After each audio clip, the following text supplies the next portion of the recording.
What's going on, Drinking Buddies? Brand new podcast, but you know what we got to do first. We got to talk about those things that generate a little revenue for the show. First and foremost, we are brought to you by the Patreon. That's right. And Now We Drink, me, Matt Slayer, has a Patreon. At patreon.com/Matt Slayer is home to the back catalog of the video episodes, the uncensored video episodes. In addition to that, I've been doing some photography and other random musings that I've been uploading to the Patreon. So if you want to support this show, you can support this show for as little as 10 cents a day. That is $3 a month. Less than the cost of one beer, you can support this show. But if you want to support even more, get IMDb credits for supporting the show, get the video episodes a week early, get them uncensored, get ad-free audio so you don't have to hear me talking about the Patreon and various other things, all at patreon.com/Matt Slayer. We are also brought to you by my Twitch stream. That's right, if you're listening to this on Thursday night is community game night. Jump in the Discord, join the community, come hang out, come play some games with me and the rest of my Twitch community at twitch.tv/MattFandSlayer. And if you got Amazon Prime subs are always appreciated, cost you nothing. And last, but certainly not least, the two easiest ways you can support this podcast. One, tell your friends. Repost social media posts. Just spread the word about the show. It's really that easy. The other way, that costs you absolutely, positively nothing, is go to youtube.com/andnowwedrink and subscribe to the show. The algorithm loves subscribers, and we must appease the algorithm. That's why we content create, to just appease the algorithm. But seriously, go to youtube.com/andnowwedrink, subscribe. All right, let's get on with it. It is very late night. I've been drinking. Surprise to no one. My guest this week is adult performer Blake Blossom. Wow, this was just a candid conversation. Blake is a lot of fun. Honestly, I say this to her on air, and I stand by it. Blake should have her own podcast. She's honest. She's forthright. She's pretty fucking funny. This conversation just goes all over the place. Dating, porn, things that a lot of other performers wouldn't necessarily share on a podcast. Blake was an open book. I had a blast with it. Hell, if I wasn't about to piss myself at the end of the episode, it probably would have gone for another half hour or 45 minutes. Dead serious. Blake is welcome on the show whenever she wants. It was a ton of fun. So sit back, relax, pop a cold one, and enjoy, Drinking Buddies.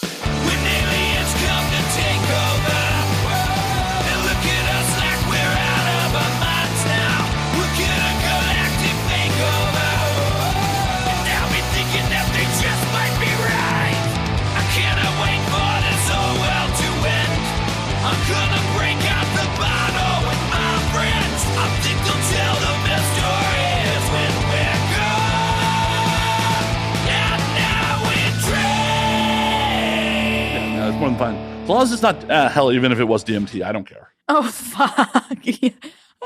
I don't even know what I would be like on DMT. I don't either. I mean, for myself, I have zero clue what you'd be like on DMT. I don't know. I don't even know what it does to you. Oh, it's a very, very intense hallucinogen. I feel, but it doesn't DMT. It's the least bad, like next to ketamine, because it has the least amount of side effects that are like actually harmful. Yeah, and it's also done real fast. Like a DMT strip's like 12 to 20 minutes. Oh. I mean, that's my biggest beef with hallucinogens. Yeah, it's not long enough. Well, I'm a fucking pussy ass. I won't do them. I'm allergic to mushrooms too. You're allergic to mushrooms? Yeah, to fungus. That is the goddamn worst. I know. Mushrooms are fun. Yeah. And aspergillus mix, which is like what they put in like blue cheese and like the mold spores. What the fuck, right? And eggs. And eggs? Mm-hmm. Oh, you poor child. Yeah. No eggs, no fungus. Like, so is it just blue cheese or like normal cheese okay? I don't really know for sure. It just says aspergillus mix. I didn't do that much research. Like, this other stuff we'll find out if it kills me the hard way. Fuck, right? Oh my God. How'd you find out about the allergy? I did a blood test because I've had really bad acne for almost like 10 years now. And I was like, I'm sick of this shit. And I refused to like take any more medication for it. So I was like, all right, let's think of like other ways that, you know, what could be causing this inflammation. So I was like, I bet I might have like a food allergy or something because they were saying that your intestines and your gut health is connected to your skin and blah, blah, blah, all that type of jazz they want to sell you. But I got one and it was covered by my insurance, thank God, because it was like almost $400 for one test. Yeah, but like I had a bunch of shit pop up, like tuna came up there, pork came up there for sensitivity, coffee, black tea, sweet potato, like the most random shit. Like, this sounds like your suicide note. Like, that's the goddamn word. My 13th reason. Right? Like, I can't have coffee, pork, mush. Well, it's just like it's a test to gauge, like, if I'm drinking coffee every day and I'm having like serious issues. Oh, well, maybe if your blood says that you have a sensitivity to it, cut back. If you have pre-existing conditions, cut back. No, like, doc, I'm gonna die without caffeine. No, that's horrible. Oh, caffeine? I don't know about that. I don't think. Can you be allergic to caffeine? I'm sure. We're humans. We can be allergic to fucking everything. I feel like that's something like some girl would be like, I'm allergic to caffeine. I can't. More for the rest of us, girl. Like, if that's how the hill you want to fucking die on, more for the rest of us. Shit. But still, coffee? Oh man, that's horrible. I don't know why. It's very interesting. I don't know the exact like science behind it, but I was like, okay, Infinite Labs pop off, fucking tell me, because ever since I stopped eating eggs, I realized like my skin inflammation has gone down. My my entire body, there's just like less swelling and bloat. But who knew? Are you allergic to anything? Possibly. I just ignore it and keep going anyways. In fucking theory, I should be allergic to a ton of shit. My mother has like a laundry list of fucking allergies. And my sister she's my half sister from both of her parents she doesn't have celiacs, but she has like gluten intolerance. Yeah. And I'm just like, go gluten. Just give it to me. Give it to me. I don't give a fuck. Give it. Like, it's probably causing, my random bouts of heartburn and insomnia and probably a lot of other things that I'm not living the best life. Cheers. Yeah, but think about it. Like people who have like peanut allergies, it varies in degree, or like bee stings, it varies. There's people who like can't even get one bee sting, and else they like are swelled up and die in a minute. Or then there's some people who, can make it in 45 minutes to the urgent care. Poor Macaulay Culkin and My Girl. I haven't seen that movie. Oh shit! Spoilers. But I know that he's like a little boy, and then he like falls in love with a little girl, and dies of a bee sting at the end. Are you fucking serious? Damn. As I said, spoilers. What is wrong with Hollywood? Let's make him die of a bee sting. Hey, that movie came out like 20 plus years ago. We're still talking about it. I mean, it's an end of a love story that is a little atypical. It's so horrible. Look at me laughing about children dying on bee stings. Didn't really die. It's not like you're laughing about real dead children. True. Not yet. The show's not over yet. Oh my God. Don't worry. By the end of this, perfectly sober. I have dark humor. It's okay. Awesome. You're on the right show. I know. People are so like surprised when I'm like, oh yeah, I perv out. Like pervin, creepy. Like, definitely porn made me more creepy because I like think of like, I start like, it starts morphing into my real personality. Wait a minute. Your porn personality isn't your real personality? Oh my God. What? Thank you for the Brazzers face for the audio audience, because that was a full-on like Brazzers ad face right there. Macaulay, where you at? Probably not far from here. We're in Hollywood. Yeah. He probably doesn't like girls like me. He probably looks up, I don't know what he would look up on Pornhub. Macaulay Culkin, tell me what you look up on Pornhub. Message me. You know that's going to become a clip, and I'm going to add him when I post it, right? Do it. Done. I'm a big fan. Hey, maybe, there'll be a love connection that happens out of it. No, I don't think I would want to ever date any celebrities. I feel like that would be like way too much fucking scrutiny. Think about it. Like, I guess there's different levels of celebrity. If it was someone in like TV or movies, Maybe, but no fucking ball players. No NFL, none of them. No sports guys. At least I wouldn't be public with them.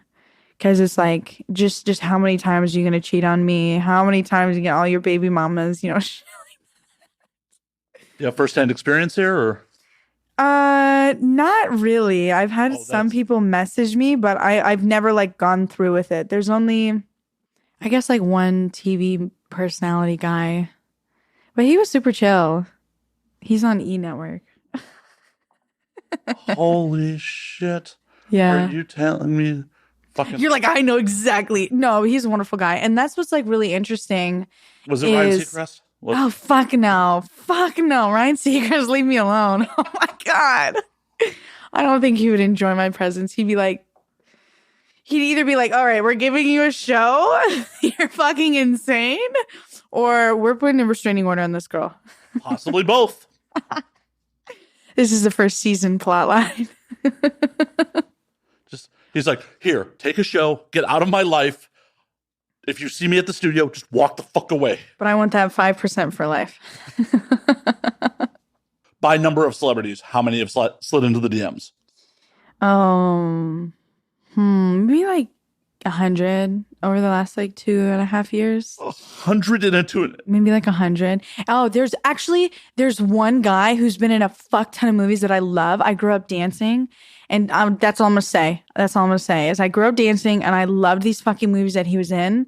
And he messaged me on Instagram and then my fucking Instagram got deleted. And I was like, but he was like, yeah, next time you're in LA, like, let's hang out. Was it John Travolta? No. Sorry, I'm thinking of dancing celebrities, like thinking Saturday Night Fever. Yeah, you wouldn't know him by name. But anyone who's seen the movies would know exactly who he is. But now he looks different. That's all I'm going to say. So that could be John Travolta. Okay. Ooh, me and John Travolta have a lot in common. We love Botox and fillers. You like private jets? I've never been on one. Well, let John Travolta slide into your DMs. He's got a whole fleet. That seems sus. What's he doing on that? Who knows? Why doesn't he use that for like, if you have a whole fleet of planes, like, I feel like if you should be doing some humanity work, you know? Well, yeah, but bring some food to fucking people who are hungry. You know, drop some water off on your way to Thailand or wherever you're, Bali or wherever they're going for fucking Christmas, you know? Well, that's the problem with the real wealthy. They tend to hoard that shit. Maybe I'd be like that too, though. Don't worry. You'll have your time. You still have time. I spend a lot of money, okay? I am helping the fucking economy. I buy gas almost every other fucking day. I don't know how much that really helps the economy besides stockholders for the oil companies. I pay a fuck ton of taxes. Well, why don't you have a better accountant then? Come on. No. Oh, that's the thing. You know what's actually, I'm going through issues with the IRS right now. And it's so interesting, like being like a young woman who's now in like a completely different fucking tax bracket than like 90% of people, that you don't fucking realize, girl. Okay, if I make, you know, let's just throw in a number. If I make $250,000 a year, $250,000, and I spend $200,000 of that year, and I only have that $50,000, what the fuck are you gonna do come April when they're like, girl, we need our 30% because you don't have it. So like I've been like so fucking careful with like not blowing my money. Like I don't drive a crazy car. I just got an apartment this year. I was living at home. I was like literally I just finally was like, all right, I finally need to get some things situated, get my own area. But I was like out of town for like over 200 days last year. Jesus. Well, what you should be doing is renting places in various cities, and then that studio space, that's a business expense. Yeah. My ADHD prevents me from a lot of things. So unless I'm like on Adderall, like it takes me a little bit to get shit done. I don't think I have the energy to like have multiple studio spaces, man. This is why you hire someone to manage the shit. Oh, yeah. Just what I need. Another person in my fucking circle knowing my business and shit. That's just what I want. I want like more fucking groupies around me. Well, don't hire a fucking groupie. Don't hire some fucking porn mopo. It's like, I would love to manage your shit for you. No, find someone who actually deals with real celebrities. Yeah, but I don't know. I don't trust anyone. I don't know. I really don't, Matt. Like, think about it. Think about it. Like, I'm so vulnerable all the time. Like, being fucking naked on camera all the time. Like, why would I want to just give more opportunities for people to, kind of learn who I really am? Huh?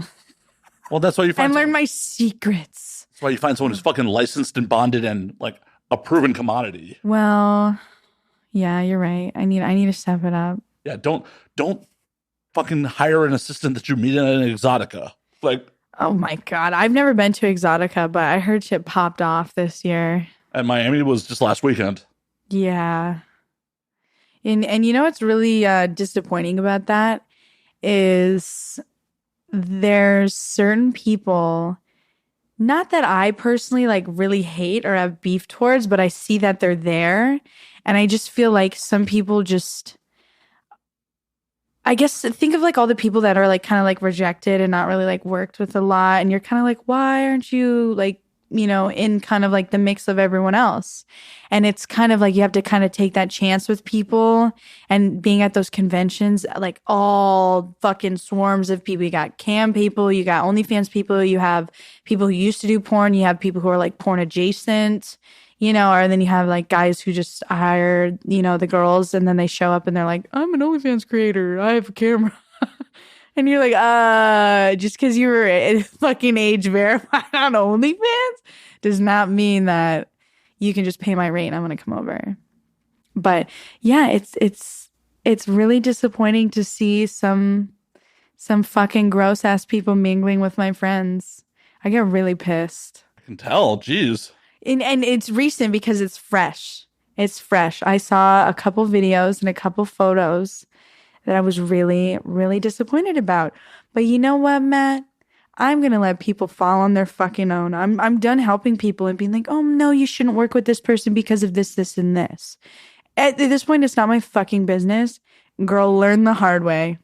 Because then it almost comes across as like, I don't know, if you've ever liked someone and maybe your friend likes them and they're like, oh, nah, man, she's a bitch, oh, she stinks, that type of shit. So you don't like her. And then he swoops in. Right? It's kind of like that.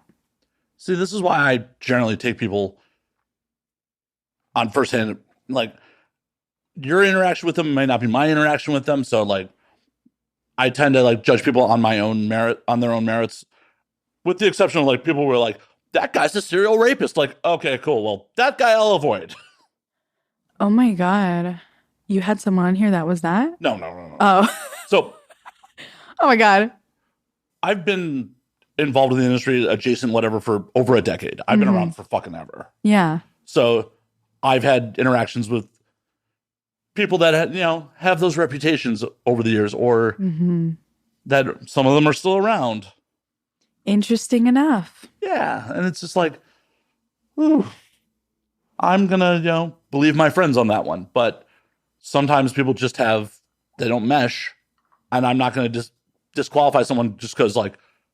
It's more about like stupid, superficial shit. Like, oh, she called me a cunt. Oh, she doesn't like me. Or, oh, this.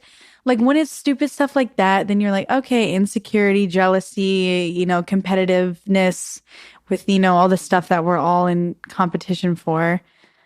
But yeah, I'm going to the Exotica in New Jersey. So I'll definitely be at that one. I'm going to be at Ricky Johnson's booth for Ricky's Room. So that should be fun because I'm going to be like with my girlfriends who have also been on the site, and it's going to be a whole thing. Whereas like if I just had like a booth by myself, I'd be fucking overwhelmed.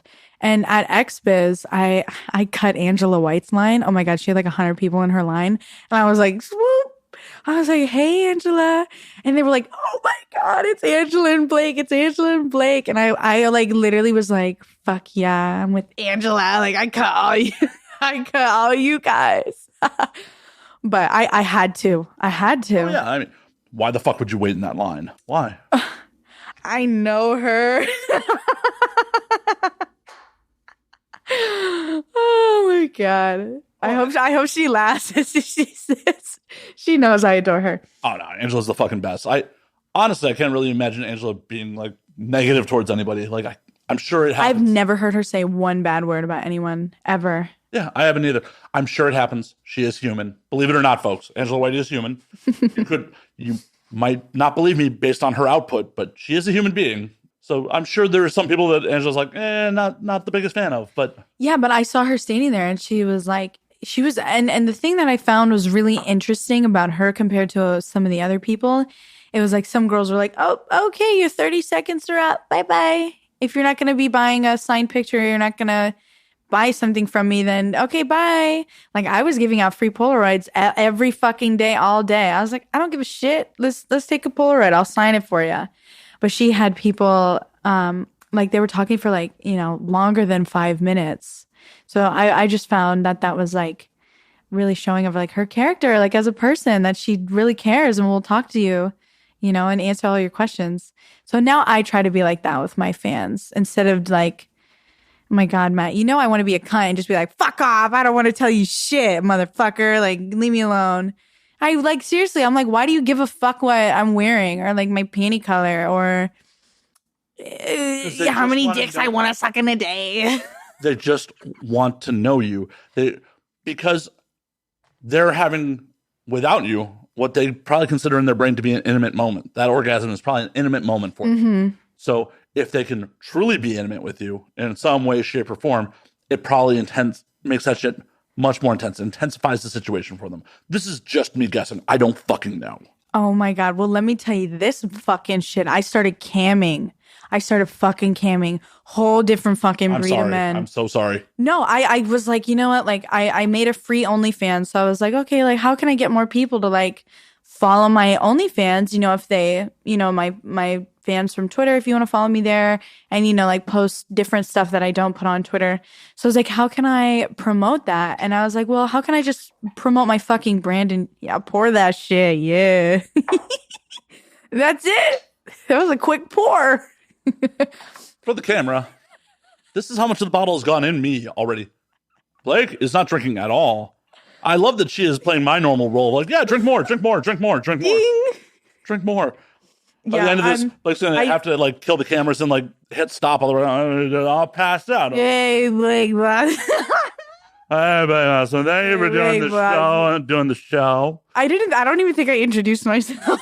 Oh no, we just got right into it. Hi, I'm Blake Blossom.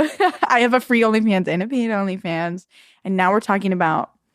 I started camming on Cam Soda mainly because I do live shows for them, like paid live shows. But yeah, Matt, like literally, I was like, what the fuck is this shit? So first I fucked up and had my tokens really low because I didn't even know.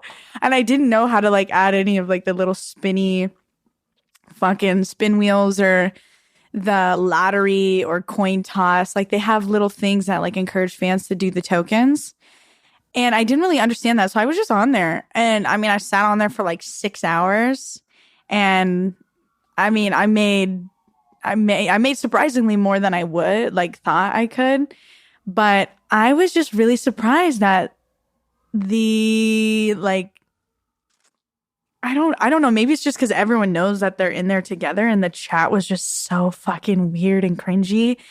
And what's so interesting about cam shows is they want to do that private show with you, and I don't do like FaceTime calls or like Skype. Do you interview people that do Skype calls or like? I mean, I do occasionally. I do people, have people on that. You do them? You buy them? No. That's camming's always been a weird interaction for me. Like, I never got the appeal of camming. It's like, hi, I'm gonna try to vie for your attention in this room full of dudes. It's like going to a strip club where there is one dancer, and then I'm going to try to get her attention by spending the most money. Yeah, that's literally what it is. That is literally what it is. So I get a lot of, God, that vape took my breath away. Stop vaping if you're vaping. I need to quit. I've quit like 3 times this year. Oh, should I tell you can't do that in here then? Throw that shit away. No, actually, I'm a horrible enabler. Take another hit. It's fine. Take it, pour it. That still has alcohol in it. Double fist. Hey, we're at your crib. We don't care. Right? All I have to do is operate a door at some point. There have definitely been episodes of the show where I've been off door. Exactly. There have been episodes of this where I've been so drunk the next morning, like, did I save the episode? Fuck. Is it still rolling? Are the cameras still rolling? No. Imagine downloading that fucking file off, off the SD card. Fuck. Yeah, the 128 gig SDs, like, fuck. Okay, well, I'm going to just put that in. I'll be back in a couple hours. Fuck. Exactly. But the requests I was getting for the cam shows were so weird. But the weirdest one beside like the anti-gay, they want you to say slurs. They're like, oh, call me a slur. I feel like that's a trap. I feel like that is a fucking trap. Oh my fucking God. Like, sir, why do you think that you can come to my page and even fucking request that? What about me thinks that you can ask that? But they're just ballsy as fuck online. Well, then, I mean, but they do the race requests too. They want you to call you racial slurs. Yeah, especially with camming, I feel like that is a fucking trap because they'll fucking screen cap you or some shit, and then all of a sudden, oh, I have this footage without any context of like dropping an N-bomb or saying something like transphobic or whatever the fuck they're paid for. Exactly. And it's like, why? That's what I try to understand sometimes when they ask me this shit. I'm like, why? What happened to you that made you fucking want to ask this shit? You fucking typed it out, bro. But the craziest one is this guy kept going in the chat and was like, watch me come on my girlfriend. And I was like, okay, well, request a private chat then, dumbass. Like, fucking get the chat going. Request it. I can't just be like, yeah, let's watch you come on your girlfriend. Ooh. So I was like kind of playing up for him. And then there was a couple other people that I was chatting to in there that were doing a lot of tokens and spinning the wheel. So I was doing a bunch of other stuff. And finally he requests it.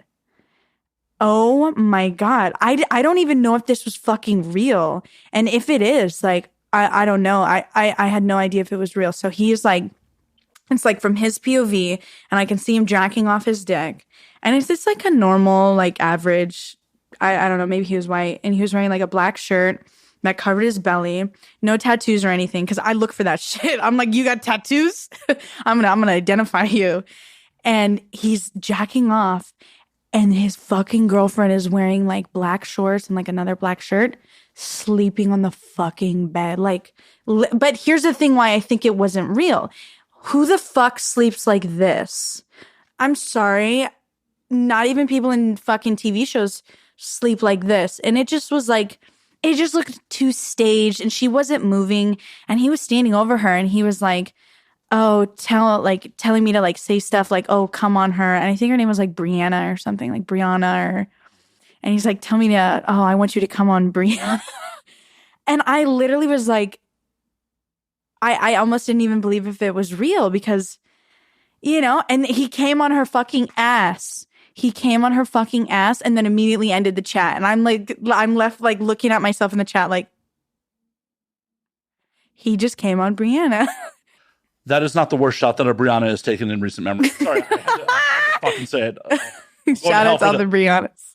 Oh, I was thinking Breonna Taylor, but oh, I don't know who that is. She was the woman who was shot to death by the police in Kentucky.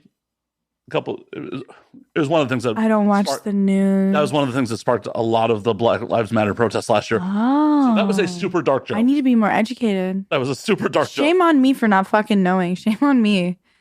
That's also wow. A much more realistic take is like, oh, now I understand your joke. Oh my God. This is a crazy podcast. Welcome. And then wow. The much more real take is that's a bold move with that amount of semen and that amount of black clothing. I'm telling you, it didn't look real. And the sheets weren't on her. It looked like someone had like thrown the sheets back off her. I shoot porn almost every fucking day in the last 2.5 years. You know when it's staged, like when someone's actually sleeping. But it was very creepy, and I was just like, oh my God. But you know what I could do? I could go back up in the chat and click him, and I restricted him so he couldn't or blocked him or whatever it allows. But what the fuck is that? And it just makes me think, if that was my first night fucking camming, what are these girls doing every day, like in these private chats? Oh, I mean, that's not even the worst story I've ever heard. I had friends who, shortly after they got in the industry, they're only getting booked every once in a while, so they had to turn to camming, and they were camming as a couple. Mm. And the amount of scenarios that dudes would ask them to do, like they would turn to him and be like, So call her, this name, and that's my daughter's name, and like fucking weird incest play. Yeah. Yeah. And you know what's crazy? I actually know someone that was friends with this guy who used to him. So what the story is that there was a friend group of the guys and they all were like, bro, that's so cool. You're fucking your stepsister and they like the friend group actually thought it was super cool. And this was, was she hot? I don't know. I mean, I don't know, but I don't actually condone such things. But here's the thing, like I think he's like in his late 30s, 40s now, but he's like now thinking about how like jealous we were and like how cool we thought he was. Now he like realizes how fucked up that was. And like just the weird dynamic of, because when you're young men, you're like, oh yeah, I got a girl, my girlfriend over here. But then it's like when it comes to like, oh, it's right across the hall, it brings up all that weird family relation stuff that is a very, very touchy subject in porn. Very, very. I don't do it anymore. I haven't done it in fucking forever. And you know what's fucked up? The last video I ever did that was stepsister, it was for nubiles. And it's for Princess Cum. I think I'm on the cover of the DVD for it. But it was like borderline, like I from that day out, I was like, never again. I'll never be a stepsister. I'll never be a daughter, cousin, fucking niece. I won't do it. No, give it to someone else. I don't need it that bad. I don't need to check that bad, girl.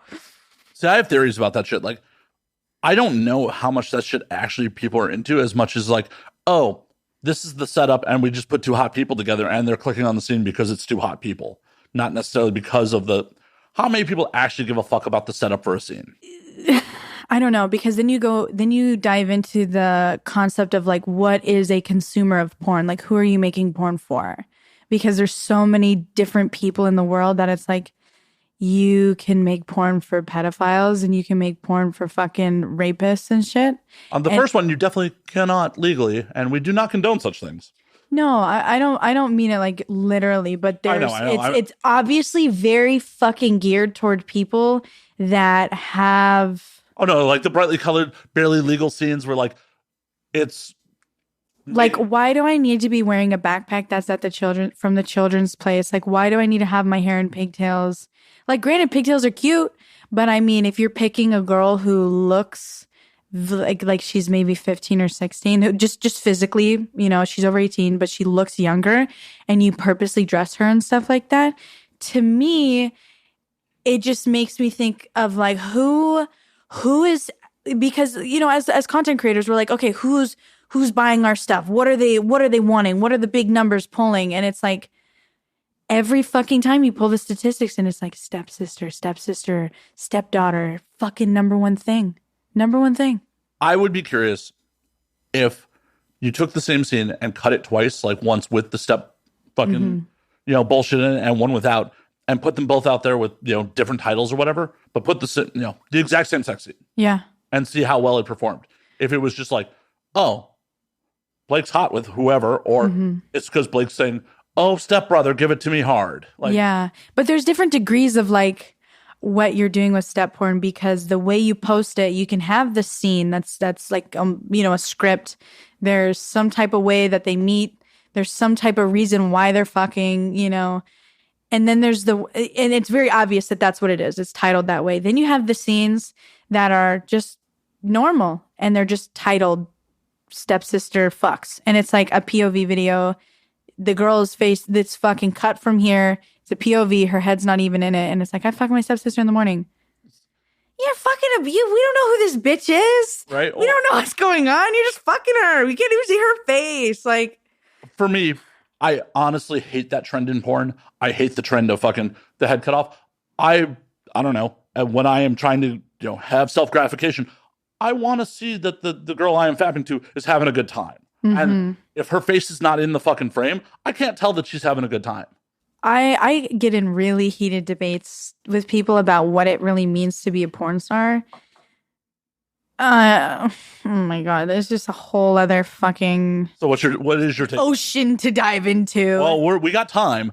So what is your take on this? Like, the stuff that I've been doing, like I'm on set filming in front of cameras, I'm reading scripts, I have my legal documents that I fill out, I have the video recordings of every time, you know, that to me, if I'm working for other people, like I feel like that gives me more of a title of saying that I'm a porn star rather than I'm just like Blossom XXX on Cam Soda, you know, or Cam thing, you know? But it's also like when you're developing like a brand, like who do you want to be? You know, like who am I making porn for? You know, like what am I gearing what is my fucking market? The paycheck. I mean, you're making porn for the paycheck. Yeah, but it's like there's one guy, Gibby the Clown. He's actually really scary. He looks like a Slipknot character. So honestly, like it's a little scary. Bravo on the Slipknot reference. Bravo on the Slipknot reference, by the way. My friend Zach Wilde is a huge Slipknot fan. So Zach Wilde of Black Label Society, Zach Wilde? Or Zach Wilde the adult? No, but now he's Sid Knox, right? I think that's his new porn name. Oh, okay. Okay. But yeah, his name, there was one that used to be Zach Wilde. Yeah. Okay. And now there's a new Zach Wilde. Okay, because I was about to say, like... Yeah. I was about to say, like, Zach Wilde, the lead singer of Black Label Society, who's about to go on tour of Pantera, like... Oh. Yeah, there's a very, very, very, very famous musician named Zach Wilde. Oh my God. Fuck, I don't know shit. There's too many Zach Wildes. Well, and that's the crazy part about porn sometimes is like, that very realistically could have been a friend of yours. The porn and music connection is very, very slim. Really? Oh, yeah. Where are they? Well, obviously, in your hundreds of DMs, I'm sure there's a few famous musicians in there. Like rappers. But if you use auto-tune, I'm just kidding. Unless there's a guitar involved, fuck this. I mean, I like rappers. It's just the stigma of dating a rapper, you know. I don't like. I can buy myself a Chanel bag. I don't need you to buy me. Like, thanks. The fuck am I gonna do with it? It's not gonna, unless it's like a specific one that like eBay appreciates in value. You know, you can put it right on eBay. Well. Thank you. I'm like, where's my notepad? Hey, like, you know we're recording this. You can just play it back. Like, when it releases, like, oh, what did me and Matt talk about? Okay, cool. Oh my God, right. You don't have to take notes. It's okay. But seriously, like, from my time in the industry, like, I worked in music before I got into porn. Mm-hmm. I have much better connections in music from porn than I ever did working in music. Interesting. Mostly through friends of mine dating fairly famous musicians. Okay. All about pussy. They're always fucking some musician. Well, because I first got in like roadieing and doing security for girls. Mm-hmm. And like one of the girls I used to work for back in the day, I blew into Hollywood. I was still living in Vegas at the time. And she's like, Matt, I have a shoot today. Can you babysit my boyfriend? I'm like, I guess. She's like, you two will get along, I promise. He's into metal and MMA. You two will get along. He likes drinking. You'll have fun. Mm-hmm. I guess. I'm just expecting the dude to be completely fucking lame. I'm yeah. Like, guess this is part of the job. Him and I are walking to the bar, and then he just makes some offhand comment. He's like, yeah, when you play for more than 50,000 people, it all looks the same. I'm like, oh shit, bro, you're in a real band. Like you're playing festivals for over 50,000 people. I guess I do have a connection to music. I actually know, I don't know if you need to bleep this out. I know Chester Bennington's son. I went to high school with him. Oh, shit. Mm-hmm. How well do you know him? Pretty well. Like biblically? What does that mean biblically? And what context?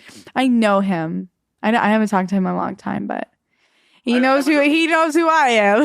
I was alluding to had you had sexual relations with him? Yeah. In Chester's house?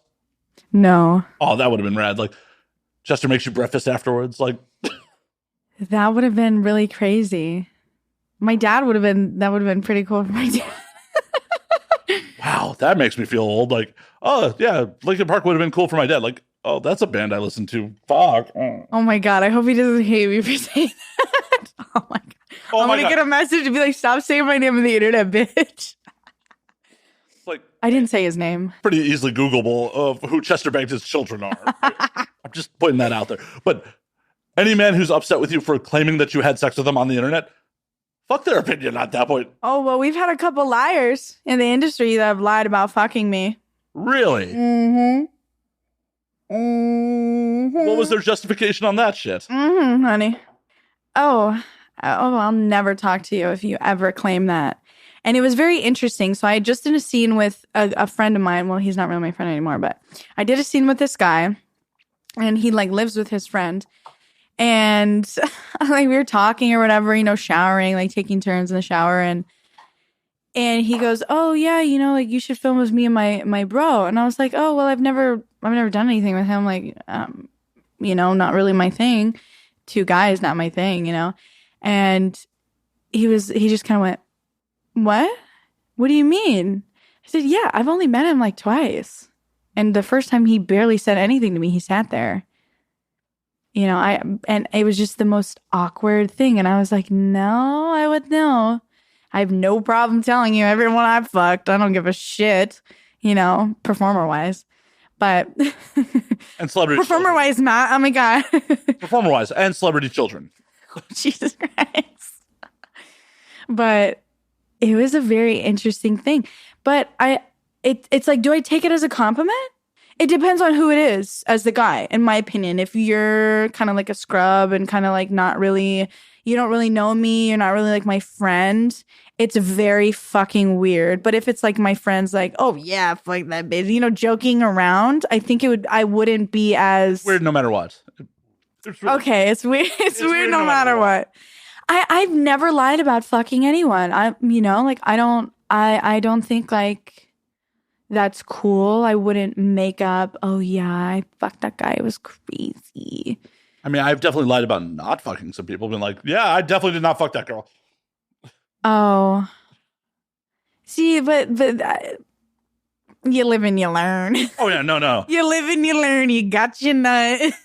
Oh no, I have definitely made some poor dick choices over the years. As I've jokingly said over the years, like part of the reason I never wanted to be male talent is because I like to choose who I fuck. But I have made a lot of bad choices over the years. Like there have definitely been some like, "Oh, I am sobering up while I'm inside you." I'm like, "Why am I here?" Well, I'm already here, so might as well. God damn. I haven't fucked anyone that was like really, really bad. Oh. Yeah, I can't think of anyone that was like really, really bad. There's been like a couple of like funny stories where like, you know, he has to stop and like take his heart medication. No, you can't just drop that and walk. What? I want to hear this whole fucking story. You can't just be like, "Yeah, so I almost killed a man because he needed to take his nitroglycerin." No, it wasn't like that. It wasn't like I was hurting him. You know, he was. No, he just had a weak heart, and all his blood was in his groin. Yeah, maybe. I got really scared for a second. I was like, "Are you okay?" Like, you know, trying to become like, "You good over there?" And over here, I'm like, "Oh my God, is he okay? I'm gonna fucking kill this guy. He's gonna be like, you know, are you doing broken out?" Are you doing the math in your head? Like, can I lift this dude to dispose of the body, or do I have to? Oh, there was someone else there. Thank God. That is a good friend. Like, who was the good friend that was there that would have like helped you get rid of this body? No, not like that. But we probably could have saved him. We probably could have saved him if something did happen. I've seen multiple videos on how to do CPR. I got taught when I was younger. I kind of went through like the CPR thing when I was a nanny, but like what else can you learn except, you know, the basics? So it wasn't like anything in depth. It was more about like what to do, like placement on like a child's chest, that type of stuff, to not break their ribs. Right. When you do it on adults, it's okay to break their ribs. Well, yeah. Yeah, it's okay. My certification expired, but I was CPR certified at one point. It's okay to break adults' ribs. Really? I believe it because like you got to do anything possible. Yeah, that shit'll heal. Death, you don't really heal from. Huh? Last I checked. Oh my gosh. I know these revelations happening on the show. Like, you don't heal from death, Matt? Tell me more. Oh my God. Revelations. That's such a funny word. No, but seriously. Give me the lead up on almost murdering a man with your vagina. No, it was first scene. Oh, it was during a scene? It was first scene. And normally I have an age limit because I just don't find it visually appealing.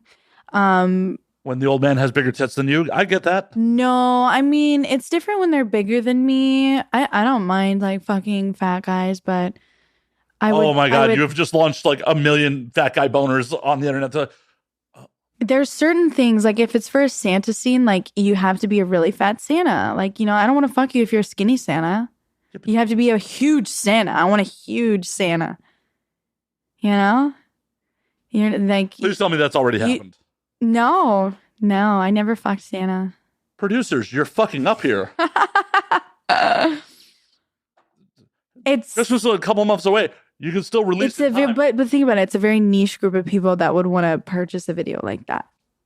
I don't even want to fap to it. I'd purchase it for the pure novelty of it. Really? I've thought about doing a couple things like that of just like they're not even like really sexual. I mean, I guess fucking Santa is sexual, but like there's a couple other things where I was like, that would just be a fun video to do. But why aren't you doing it? Well, sometimes it's like mildly degrading, but I sometimes I find it funny. But I tiptoe around the degrading stuff because I don't like being degraded. So I want to make sure that person really does enjoy it. And it's not something that's going to come and bite me in my ass later. At the end of the day, it's acting. Is it? It is. There's a couple times when I catch myself in like when the scenes when I'm like, I just did a VR scene with Sky Blue and Destiny Cruz for Sex Like Real. And we're 3 mean girls. God damn, I was pulling out the fucking zingers for that shit. Because we could say fucking anything. We were like, oh, you can't get hard for us. We'll make that change. Is that okay? Because we're shooting in VR, so you have to like have the, like make sure that it's okay.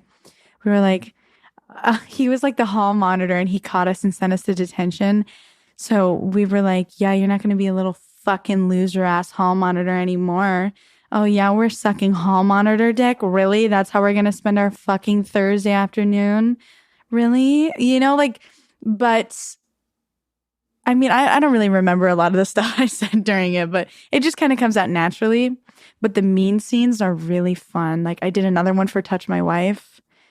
And I was just like, yeah, can't even get your dick up for me, because they like them really aggressive. It's acting.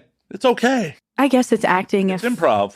Improv. I would say improv. Improv is still acting. To me, like, I guess I think acting is different because sometimes I get a script and it's acting versus like me just ad-libbing at whatever I say. Because it is me, but it's not.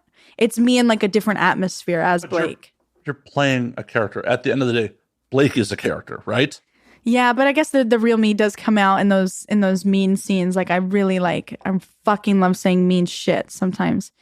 But there's nothing wrong with that. I mean, I'm sure with mainstream actors, there's aspects of their real personality that comes out in their performances. Mm-hmm. It's still fucking acting. It's not like you're going around and just being that heartless person to people you interact with on a normal basis.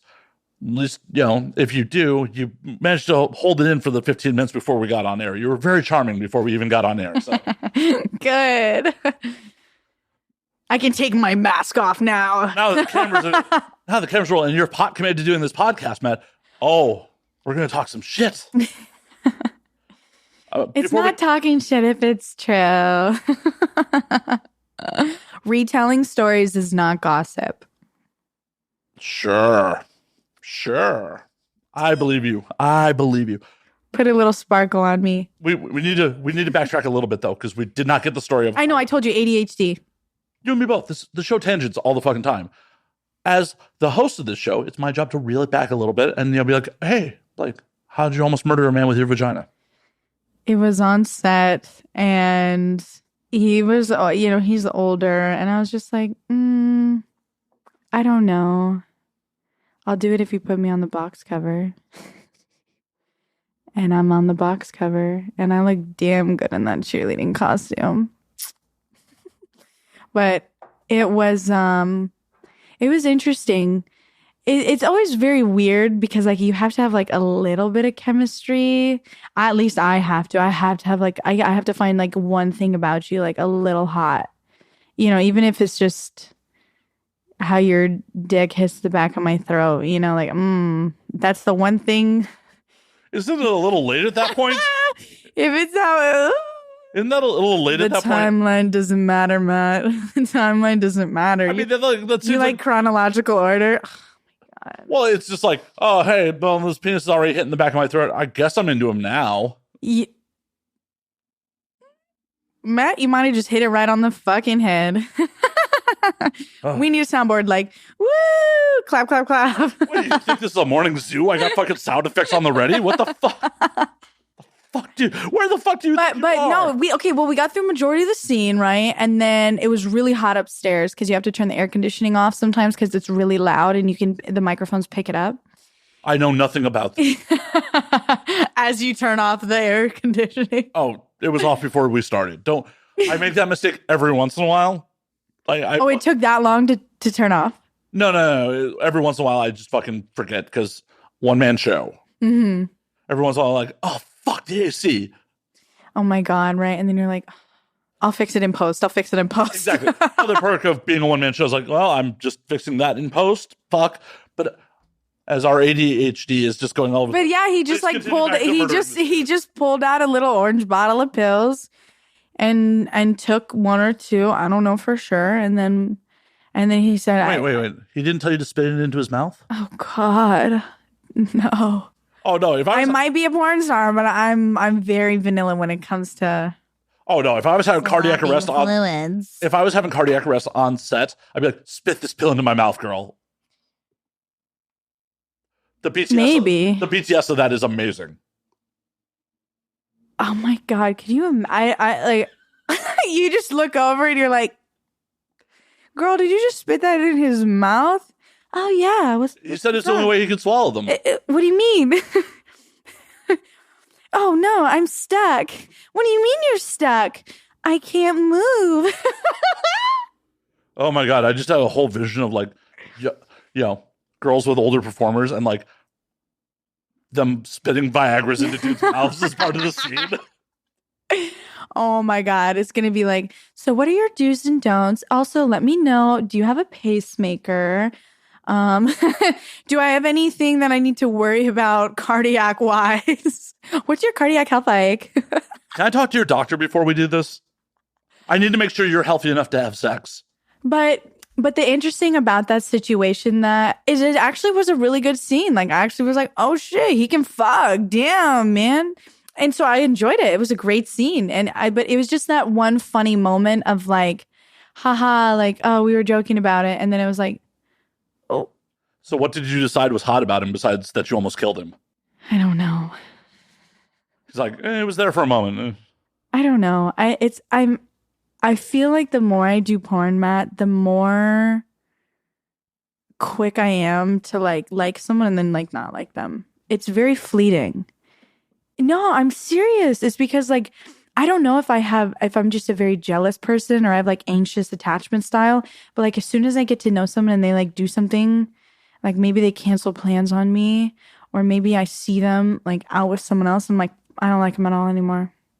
And then maybe like a week later, hey, do you want to go out to dinner? We have a nice dinner and I like them again. What does that mean? Can someone tell me what that means? Yeah, that's just above my pay grade. I'm just happy, like, we barely know each other. You don't follow me on social media. No need for you to get jealous of anything I do. I don't know. I don't know. You know where I live now, so. I do. Shit. Oh my God. Yeah, you don't know anything about me. You didn't even see my ID. Yeah, nothing sexual's happening. How do you even know I'm Blake Blossom? Well, I honestly don't, folks. Like, this could be the most epic troll in the history of the show. And if that is the case, there's a publicist I have to reach out to and be like, bravo, sir. Well played. What the fuck? No. Who did you send over here? No. There would no be what the fuck be like, well played. Well fucking played. Like, I appreciate a good trolling. Like, that would be so funny, though, if I find someone who, like, kind of looks like me, and it's, like, a doppelganger scene, and they're like, oh, you're not Blake? Oh, my God. Yes. Well, for the scene, they got to see ID, so. Well, yeah. But for publicity or a red carpet, you could have someone walk, like, the AVN red carpet for you. I don't know if I would want someone to walk that for me, but that would be cool if there was two of us. That would trip some people the fuck out. That would be so crazy. Oh my God. Anyone, let me know. If you look like me. What would be really funny is like you have her walk as you and then you're there right behind her as her assistant. Oh my God, holding her fucking dress and bag. And I'm like fucking. That's so good though. That's so good. I mean, it would definitely stand out. Like, think about that shit. That'd be hilarious. Especially like because some of those photographers definitely know you. So they'd be like, wait, the fuck's happening? Oh my God. We might have discovered a new troll to just fucking send doppelganger. Well, fucking what? My stunt double. Hannibal fucking Buress. Okay. Sent someone else as him to the Spider-Man Homecoming fucking premiere and to walk the carpet and like attend the premiere. No way. Yeah. Wow. What was the reason? Just didn't feel like going. Interesting. You know when have you seen pictures of Kim Kardashian where she wears like those like really tight outfits that are just like all one color? I mean, pretty much everything she wears, right? Exactly. So I think it was for Balenciaga, but she was wearing it was her, but she was fully covered in like black cloth, and it was very like shrink wrapped to her. And I was like, what if that's not even her? What if it's not even her? Because Photoshop someone's head on, or no, it was like you could see the videos, but it's like if you're fully clothed and you look like a walking shadow, you know, I think like what they were saying is like the metaphor of it was that you don't even need to see her face. It's just her shape. And I was like, oh, that's really interesting. Millions of dollars of plastic surgery walking down a red carpet. I know. Now they're all reversing it. It's wild. Like, you made your career on this shit. Yeah, and then you see the trends trickling down, and then you see girls my age that are like getting BBLs. Honestly, I fucking wish I had one, but I don't think I could do the recovery process for it. I don't even know what goes into the recovery on it. Well, they do like pretty intense liposuction all over you. So you have like little marks from liposuction all over you. And when they take the fat, they can't use 100% of the fat. So it depends on like what type of method they go in. I mean, some of it becomes soap. Duh. Oh my God. I love that movie. That movie, I thought I was really freaked out when like at the end and they were like, he wasn't there. I was like, this is a mind fuck. Oh my God. But yeah, we're not making stuff with people. I'm glad you got that reference. I'm super glad you got that reference. Fine. I hope has someone done a porn parody of that? Oh, I'm sure. 100. There has to. The movie's 20 years old. Maybe. I'd like to see what the performers are. Are you Googling it? I am, but continue. I forgot what I was talking about. Oh, no, we're talking about Kim Kardashian the Kardashians getting their plastic surgery, and you recovering from a Brazilian butt. So it depends on like how they go and get it in there. So sometimes they can take 60% of the fat. Sometimes it's all the way down to like 25, 30%. But if you think about the volume of fat that you have to have taken out, you know, if you're losing between, 50 to 70% of what you're taking out, it's like how much weight do you initially have to start with to get your ideal end figure? And there's so many, it's like the number one death rate surgery right now. And you know what's very interesting is, so I'm very candid about like, I don't ever promote myself as natural. Like my boobs are natural, like my body is natural. Granted, do I love cool sculpting? Yes, I will admit to cool sculpting. But I love getting fillers. I've been getting fillers and Botox in my face for 5 years. And when everything came about, the sickness, I don't know if we're allowed to say it, COVID. Oh my God. Sometimes they like flag if you say COVID. Flag for fucking what? They like misinformation. Okay, this is not fucking misinformation. Do not flag the CDC. What? Fucking do not. At the end of the day, this is a comedy show. Please. Well, the story I'm about to say is based on like stuff that I saw online. That there were multiple women, including women that were going to the same injecting place that I was going to, that after they received the vaccine were having problems with the filler in their face. That the vaccine was going and attacking those, added things into your body, the foreign objects, those foreign molecules, and it was causing the filler to turn into rock. And you can't take that out of your face. It's not like in lip injections where it's more of like a hyaluronic acid base, but they have like an antidote that they can put in there that dissolves it. So that's how people can kind of get away with going really big. And then, you can have so many problems with it. Like I remember I used to wear my lips way, way, way bigger. And I would get these like balled up things like underneath my lip. And my lips were so big at one point, you couldn't even see my teeth when I talked. Literally. And but think about it. Look back at those photos and be like, why did I do this? No, I fucking loved it. Then why'd you stop? I fucking loved it. Well, it's very painful. So I don't know if I've talked about this, but I will talk about it. So I got a rhinoplasty last April, and it takes a really long time to heal. So it was like kind of before Christmas, and it was a couple days before Christmas, and I went to go get my lips done again, and I was like, what, like 8 months post-op of my rhinoplasty. So like it takes a long time for all. What did the old nose look like? Fucking crooked. Like, I don't know how people don't see it. I have absolutely no idea. It's not like I did that much. And of course, I want another one, fucking Michael Jackson over here. Stop diddling children, Blake. Stop diddling children. But no, it's just like when you get into that fucking cycle of, ew. When you get into that cycle of like constantly changing yourself, like you get fucking used to it and you get addicted to it. And so like, do you feel you have body dysmorphia? Or? Oh, extremely. But I had that like way before, probably when I was like 10 or 11, because when I did competitive dance when I was little, I was always like kind of taller and a little bit bigger. Like, I'm not a petite bitch. Like, I'm not over here like 5'3", 90 pounds. Like, I'm not, a spinner. So I'm like a bigger girl. So I was always like bigger compared to the other girls. And I think that's where that started. I'm just going to put a big fucking caveat. As being in the same room as Blake, not a big girl. Just putting that out there. There you go. There's your body dysmorphia right fucking there. Definitely not a big girl. No, but I'm very aware about how I am and how I view myself. And I know that I have a fuck ton of, self-esteem building to do. And you have to be very aware being in this industry because a lot of people go online and say this, this girl's, look at her stomach rolls and her acne is so bad. You wouldn't believe the bullshit that I've gotten about my acne.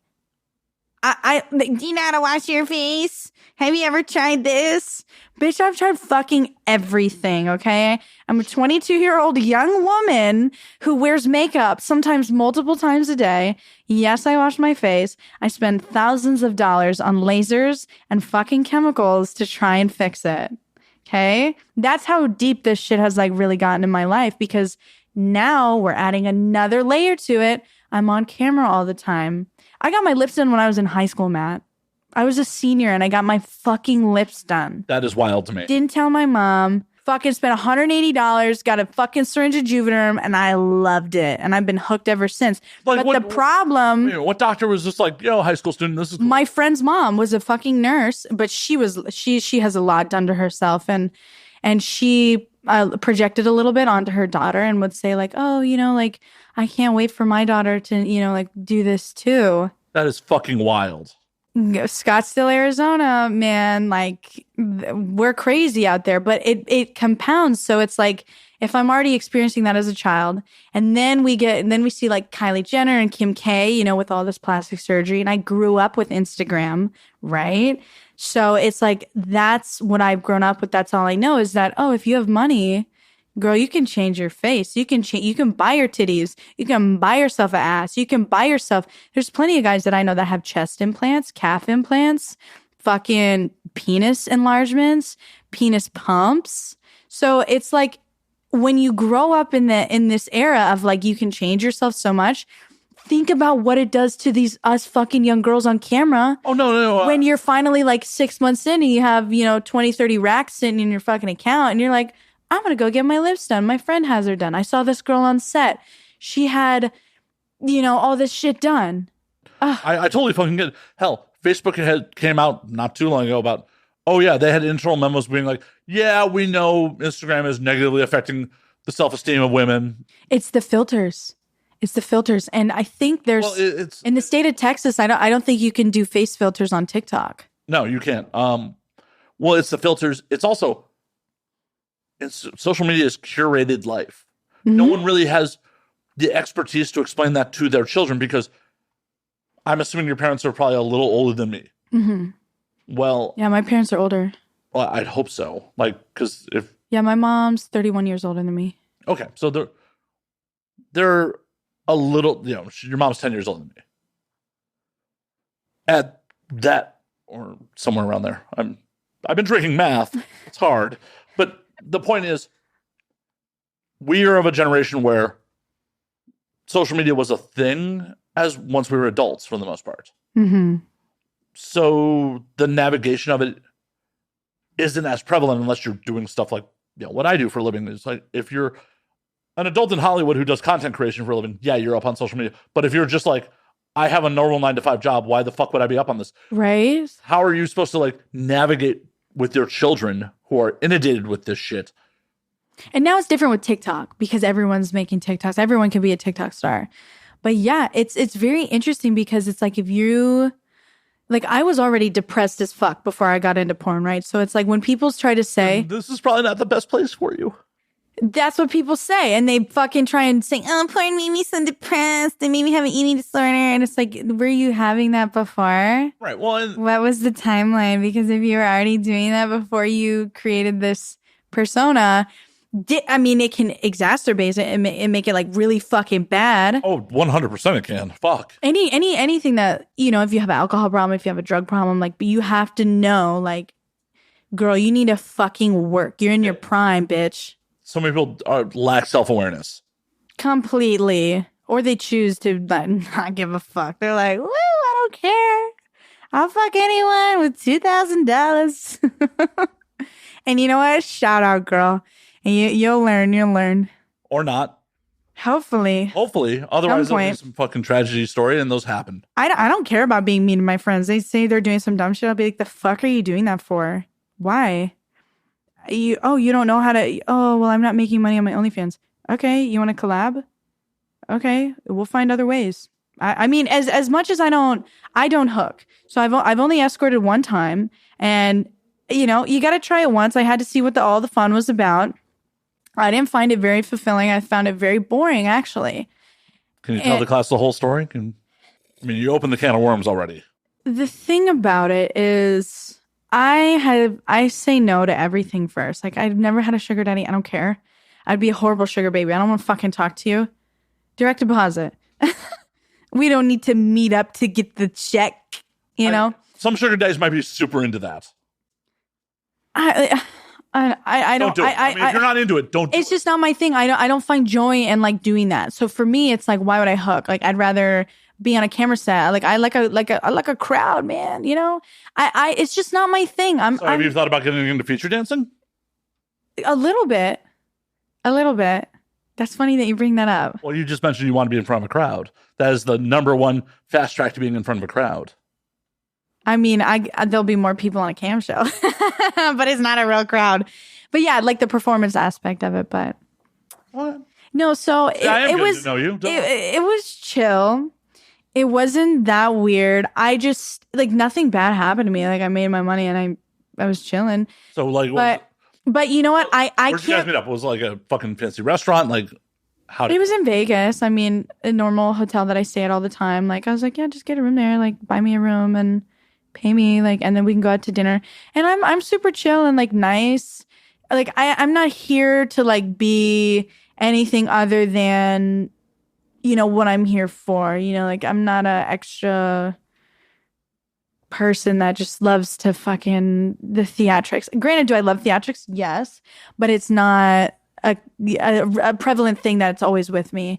And I just was like, you know what? I can't shit on it if I haven't done it. You know, like why would you take advice from someone? Like, for example, if someone's in AA, like why would you want someone that's never tasted alcohol ever? Like that doesn't make sense, right? Like you would want someone who has experienced that, right? Yeah. No, but you want I feel like when you have that common bond with someone, when they've been through the same experience with you, you can get an understanding of what it's like to actually be there in that moment. And it's like, I can't just be sitting over here being like, that's fucked up and that's gross. Why would you do that? If I didn't do it already. So it's like, okay, I'll fucking dip my toes in the water, bitch. Yeah, I'll fucking get on your level. You think I'm not hardcore enough? I'll try it, you know? Where do you take you for dinner? At some restaurant at the hotel. Like, he didn't even take you out of the hotel? Like, no. That's bullshit. There's some fine dining in fucking Vegas. Yeah, and the thing about that is, like, I went into it just being like, I grew up around very, very judgmental people. I grew up in a very prevalent LDS community for Mormons, so it's very judgmental, like, when you're growing up around there because... Do you have magic underwear? I don't, but I've seen a couple of boys... I've taken a couple of them off. Sorry. Complete side note. But This is the first podcast post vasectomy for anyone who's paying attention at home. My doctor, his primary practice is in Utah. And when we did the procedure, gave me fucking underwear to wear that was like tighter than the underwear I was wearing. It took everything in my power while he was working on me not to make a magic underwear joke. Everything. I'm like, this guy could. I believed that shit when I was a kid, though, because they told us, they would tell us stories about how it protected people. And I was like, I fully believed it. But now I'm like a total non-believer, like at all. I'm totally atheist. I don't believe in anything except pure science. Sorry. That was the most folks. Most unenthusiastic atheism. I have some morals, but I'm not like religious at all. Well, honestly, in all reality, why would we have our morals set by people who didn't even shit indoors? I'm so uneducated about anything religion-wise. I just shut an eye to it. I don't want to hear it at all. The Bible was written by people who didn't shit indoors. Like that's simple. That's a weird fact. That's a really weird fact. How do you know that? How do they know? Because indoor plumbing wasn't invented till like the fucking 1800s. Oh, well, if you're thinking of it like that, I guess. Yeah. I thought they were like making a choice. No. Not religiously. Like, yeah, we don't shit indoors. Dumb Blonde. Welcome to the Dumb Blonde podcast with Blake Blossom, your host. Fuck, I just got replaced. But no, so After all these years. But I was raised around a lot of judgmental people and had a lot of judgment placed on me as a kid. Like, so it definitely affects how I live my life now. Like, I have a very, very high sense of awareness about like if people don't like me or if I'm doing something wrong. And I think that kind of helps me steer through a lot of the bullshit that happens. But yeah, about the hooking or the escorting thing, whatever you want to call it. Maybe way to say the quiet part out loud. Maybe, maybe I'll get into it one day. I don't know. Right now, it's not for me. I don't find it fulfilling emotionally. I mean, and that's the thing. It's like, what do I want to do stuff for? Do I want to do it because I emotionally want to do it and I truly want to be there and do it? And that's how I feel about being on every single porn set. I truly want to be there. I truly want to fuck. And I truly want to get that fucking scene where it's like, am I just doing this for money? Am I just here like just battling all my inner demons and I just have to push through it for that fucking check? I'm not going to last another year if I'm going to live like that. I mean, some people definitely do it out of fucking survival, though, that they have to. And that's the thing that I'm so grateful for, that I have other avenues, and the way that I've positioned myself in the industry is I've been very, very careful that I don't have to resort to that. And I will fucking I'd rather sell panties all day. I'd rather sell all my lingerie. I'd rather sit on cam for fucking 3 days straight and if I need 10 grand, I'll fucking sit on cam till I make 10 grand. To me, that's just what I want to do. And that's what's so important about porn is you can fucking choose to do all this shit, You can choose to do... Oh my God, I almost had to flip the table over. Not almost. She definitely did hit the table. She's very passionate. She almost flipped the table on me. Like, I know. You can always tell when I'm like getting animated and I'm getting really heated because I'm like... And I start like freaking out and getting the anxiety going. Good thing I'm not drinking. You're cracking this egg open, Matt. Oh, I almost would pay to see what that would be like. Fuck.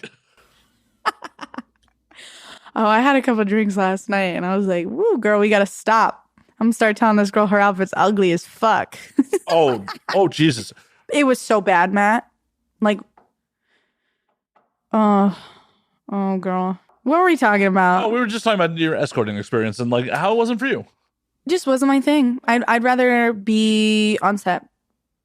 I'd rather have a scene come out. To me, I'd rather have a way 12,000 scenes on my fucking record than 12,000 body count. Do you have any mainstream ambition? Do you want to like get into like mainstream acting at some point or?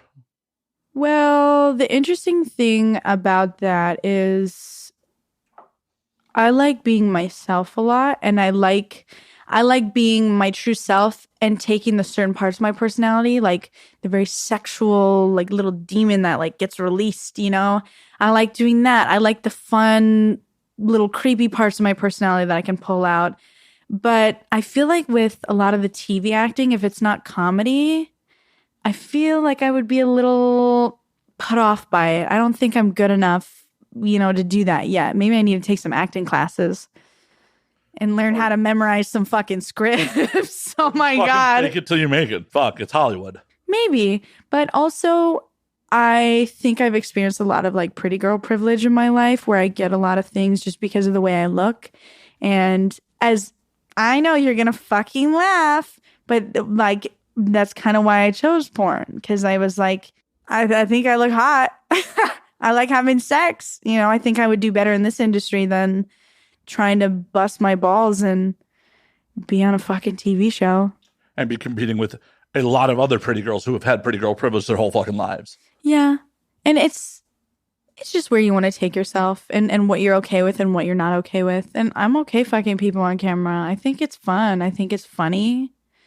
I think for the most part, everything about porn that I do, specifically what I do, not just the whole fucking world of porn. Okay, there's a lot of things that I don't agree with.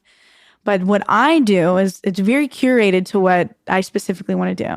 What don't you want to do? Like, what is the, besides the step stuff, which we discussed earlier, what is like, what do you consider like to be fucked up? They're like, nah, that's not for me.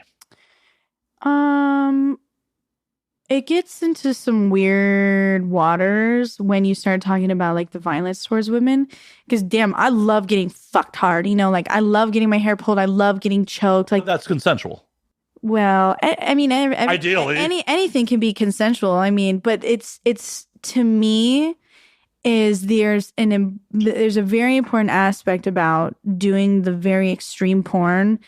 Like I have friends that, you know, do scat play and piss and puke, and they're still going to be my friends. You know, I don't have to do it, but they're doing it.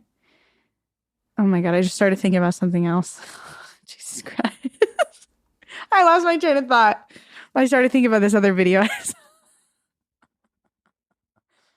Oh my God. It's okay. What was I talking about? Obviously. I'm getting nervous now. What are you getting nervous about? What did I do? Nothing.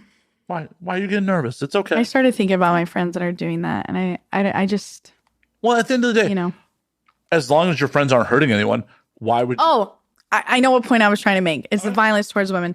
So what you see on Twitter, you know, like Twitter is it's an open market. You know, you can put anything on there. I've seen people, you know, horrible terrorist shit from like overseas, you know, like really very, very graphic things. And that's one of the biggest debates about like, oh, porn is glorifying abuse against women. There are some aspects that are. There's some certain websites.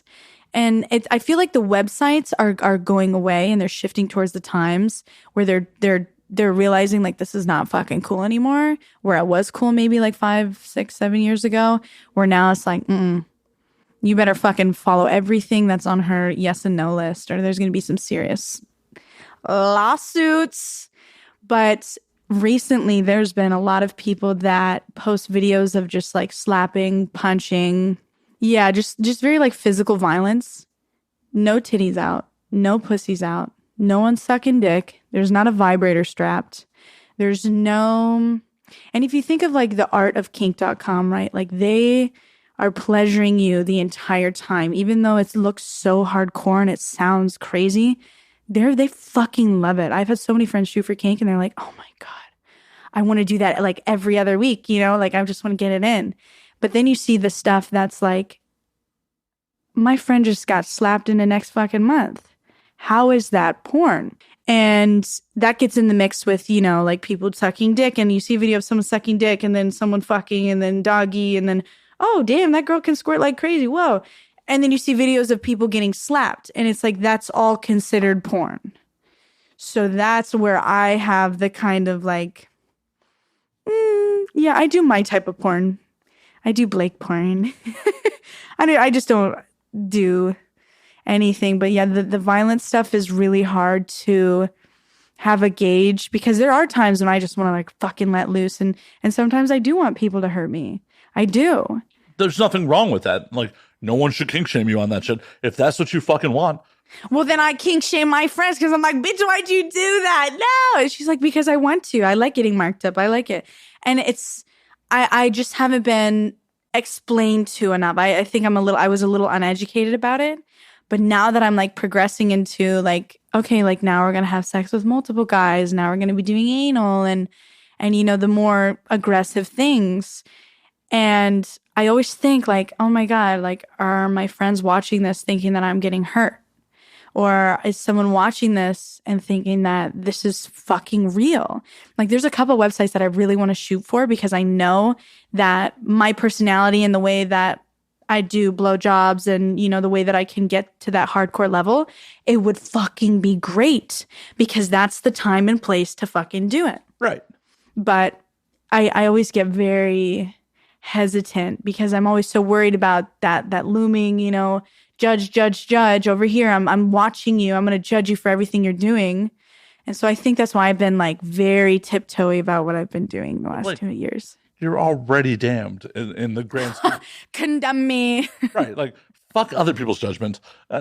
You're still... Yeah. You say that, and it's such like an easy thing to say, like, fuck what they think. Well, but it's also one of those things that, like, I am much older than you. So it took... I'm not... At 22, oh, no, I was fucking hanging on the words of everybody. Fucking every fucking thing mattered.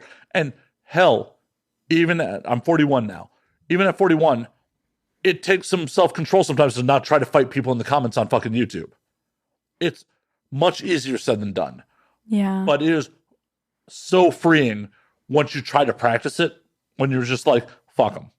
They don't fucking matter. That's what everyone says to me is stop reading the comments, and I can't. Oh, no. It's a fucking addiction. Go ahead and read the fucking comments. But realize, why would you take their opinion if you wouldn't take their fucking advice? You don't know who the fuck this person is. You don't know what their fucking background is. You don't know... What the fuck? This person may not be able to fucking string a sentence together. Why the fuck does their opinion matter? Exactly. But it takes time, practice, and conscious effort to get to a point where you don't have just the emotional response to be like, fuck that motherfucker. They're trying to fight me. Yeah. It more so, the comments don't really like anger me. It's more so that a lot of times they already touch on insecurities that I have. So it's like, God, stop pointing out the crack in the fucking glass, man. Like, just drink out of it. The fuck is wrong with you? And that's what's so horrible about, you know, like being a young woman and having money to like go ahead and change yourself. Like, I can have red hair tomorrow. I could go get fake tits tomorrow. I could go buy an ass tomorrow. I mean, I could too. That doesn't make you special. Let me know if you want any shoes. What size are you? I would wager a lot of money on my feet. I have a bunch of makeup. I have a bunch of hair stuff. Are we going to do a Matt Slayer makeover? We could. I'm totally down for that bonus content. Oh my God. Come on, folks. I don't mind it if guys wear makeup.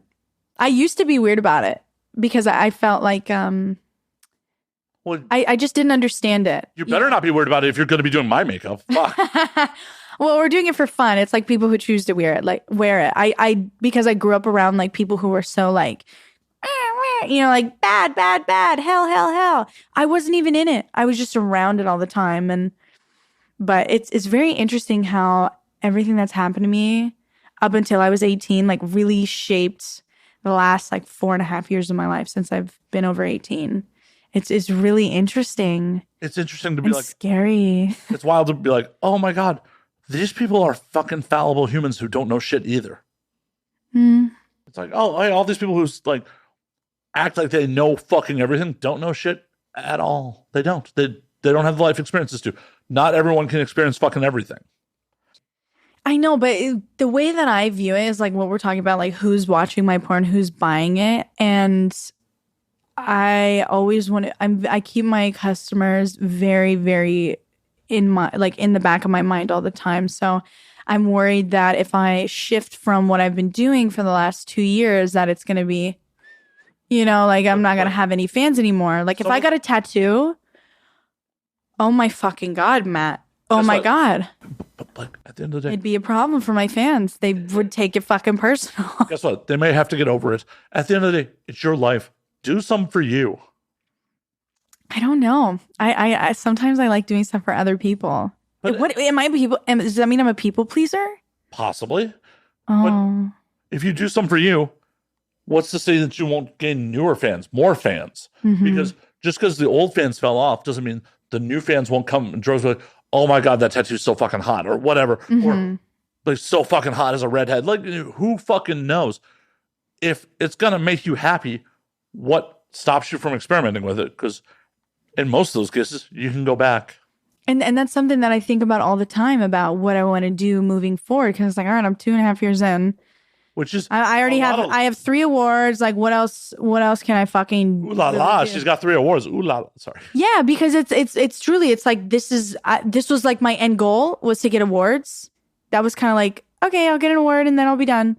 And now it's like, oh wow, fuck, I'm used to this. That was a little quick, and now like, what do I do? Because I just had assumed that it takes much longer. I mean, sometimes to it get does. Those things. Sometimes it does. Sometimes it doesn't. Like, that's the fucking nature of the beast. Mm-hmm. Sometimes you can be grinding this shit out for 5-6 years and never get any recognition. Sometimes you can be in it for fucking 6 months and be like, you are the hottest new thing on the fucking planet. It all depends on how the fans engage with you, how fucking people who do the booking, marketing decide like, oh shit, this is, But do you understand like why I'm so paranoid about every fucking thing, and I read every comment? Because if it's like one switch of opinion, I mean, I could be canceled. And that's what's also really horrible about social media. I'm really sorry that you came on this cancel podcast. Culture. This is what's going to cancel me, bitch. I don't give a fuck. I'm already sucking dick on the internet. I can't get a corporate job. You are? Oh my God. I had no idea. You're sucking dick on... Where? What's the link? Sauce? Anyone on Reddit knows what sauce is. Reddit's really bad too. Oh, Reddit's the fucking worst. And oh my God, Matt, in the beginning, I was so fucking aggressive with my fans. I was like, go fuck yourself, you fucking fat loser pig. Like, you're sitting in your mom's fucking basement, typing out your little credit card numbers into buying my porn. Was that you projecting your own insecurity on them? Oh, sorry for the... I don't know. Oh, whoa. What kind of questions are you asking here, motherfucker? What? Oh my gosh. Whoa. Put that cup down. Fucking asking real shit. Fuck. This is not what I signed up for. I forgot what we were talking about. Well, apparently we're coming back from my fucking camera shutting down because I decided that I had to shoot Blake in 4K. I'm too hot. I broke the camera. Oh my God. Now that we've gotten her back down to regular HD. Like, interview over. She's going to flip the table. She's out. I mean, she's from Arizona. She may have like 5 guns on her. They call me Gunslinger. With the big iron on my hip. The fucking cowboy over here. I love that song. I just released a bunch of Western stuff. Are you into country? No, but I grew up in Arizona, so I feel better when I'm like in dry heat. I hate humidity. Ooh, it just opens up my pores. Ew. Ew, pores. Yeah. Wet pores. So why haven't you made the transition to fucking fully moving to LA or Vegas or? Oh my God. Hi, I'd like a venti pistachio latte, 1 extra pump of pistachio cream. I'd like a vanilla cold foam float and a cinnamon drizzle. Like, stop, you're turning me on. That's so hot. I'm really sorry. I just have a question. Is your salmon farm raised or wild caught? I'm pretty much already living in LA.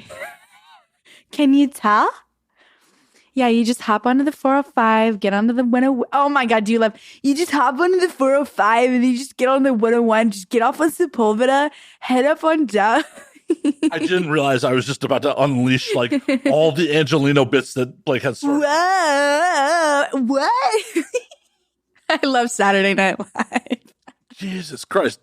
Wow. See, so like when we're talking about like stuff I would want to do, I would want to do fucking Saturday Night Live. Why don't you? Oh my God, I'd probably fuck everyone else. Well, that's one way to make it on SNL. Hey. Ooh. But I really like the old Bill Hader stuff. I loved his Stefan stuff. The New York club behind a dumpster next to 5 rats wearing party hats. It's called Birthday Cake. I love it. He was always the best. And do you like Jimmy Fallon? Fallon's all right. You know what's funny? He's always like, yeah, that's crazy, man. You know, he's always like doing like that super fake laugh. But if you watch his SNL stuff, he's so good. He's like one of the best ones on there, beside Will Ferrell. That is whole other fucking seasons there. That's like a decade apart from each other. Fuck. Well, I guess I like watching a lot of the compilations, and the holiday ones are always really big. So, but like. It would be so fun if I like did some type of like comedy sketch with like Amy Poehler or like Rachel Dratch. Well, I mean, oh my God. Not with necessarily with them, but what's stopping you from just doing comedy sketches on your own? Well, there's a couple things of like ideas that I wanted to do that are more like satire, and they're kind of like making fun of stuff in porn. Then what's stopping you from doing it? Judgment of other people.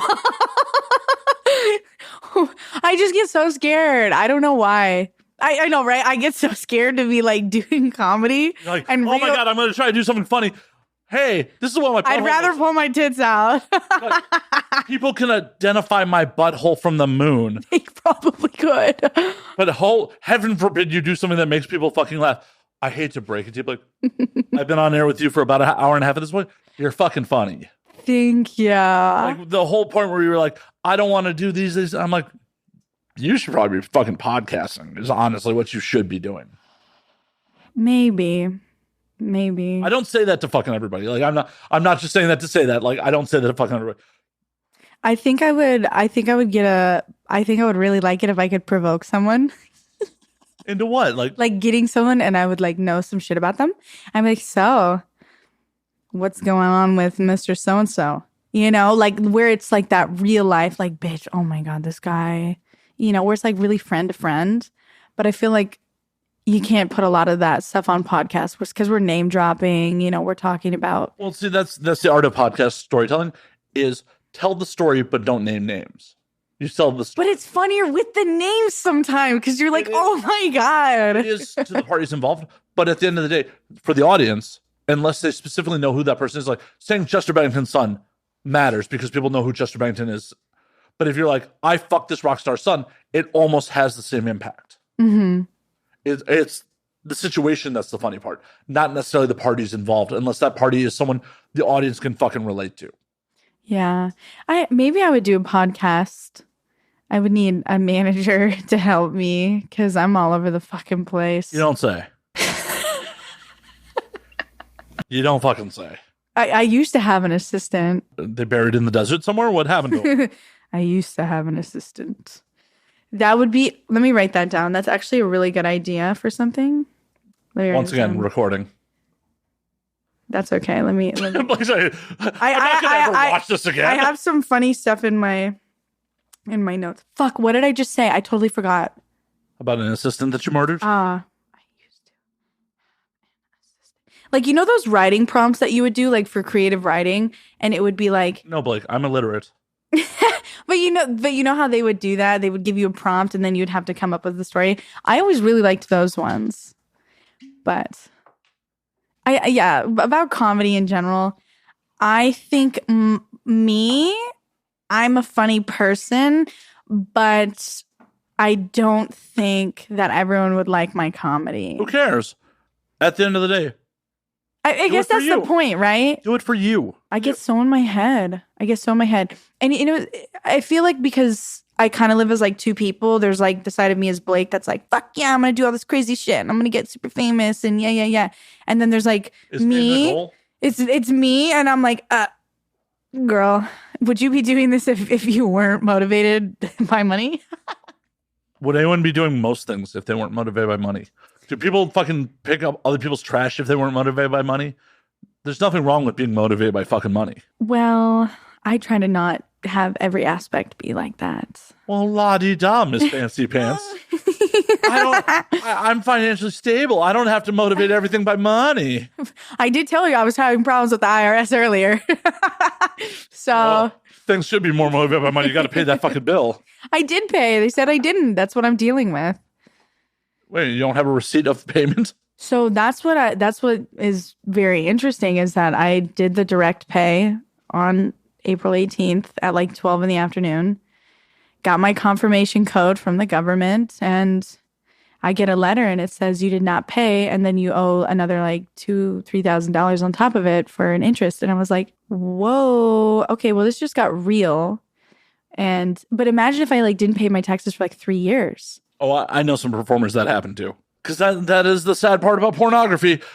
There is no one being like, hey, all this massive money, 18-year-old girl who is probably never... Maybe you should save it. Right. Probably Save? don't need to buy that fucking Mercedes. What?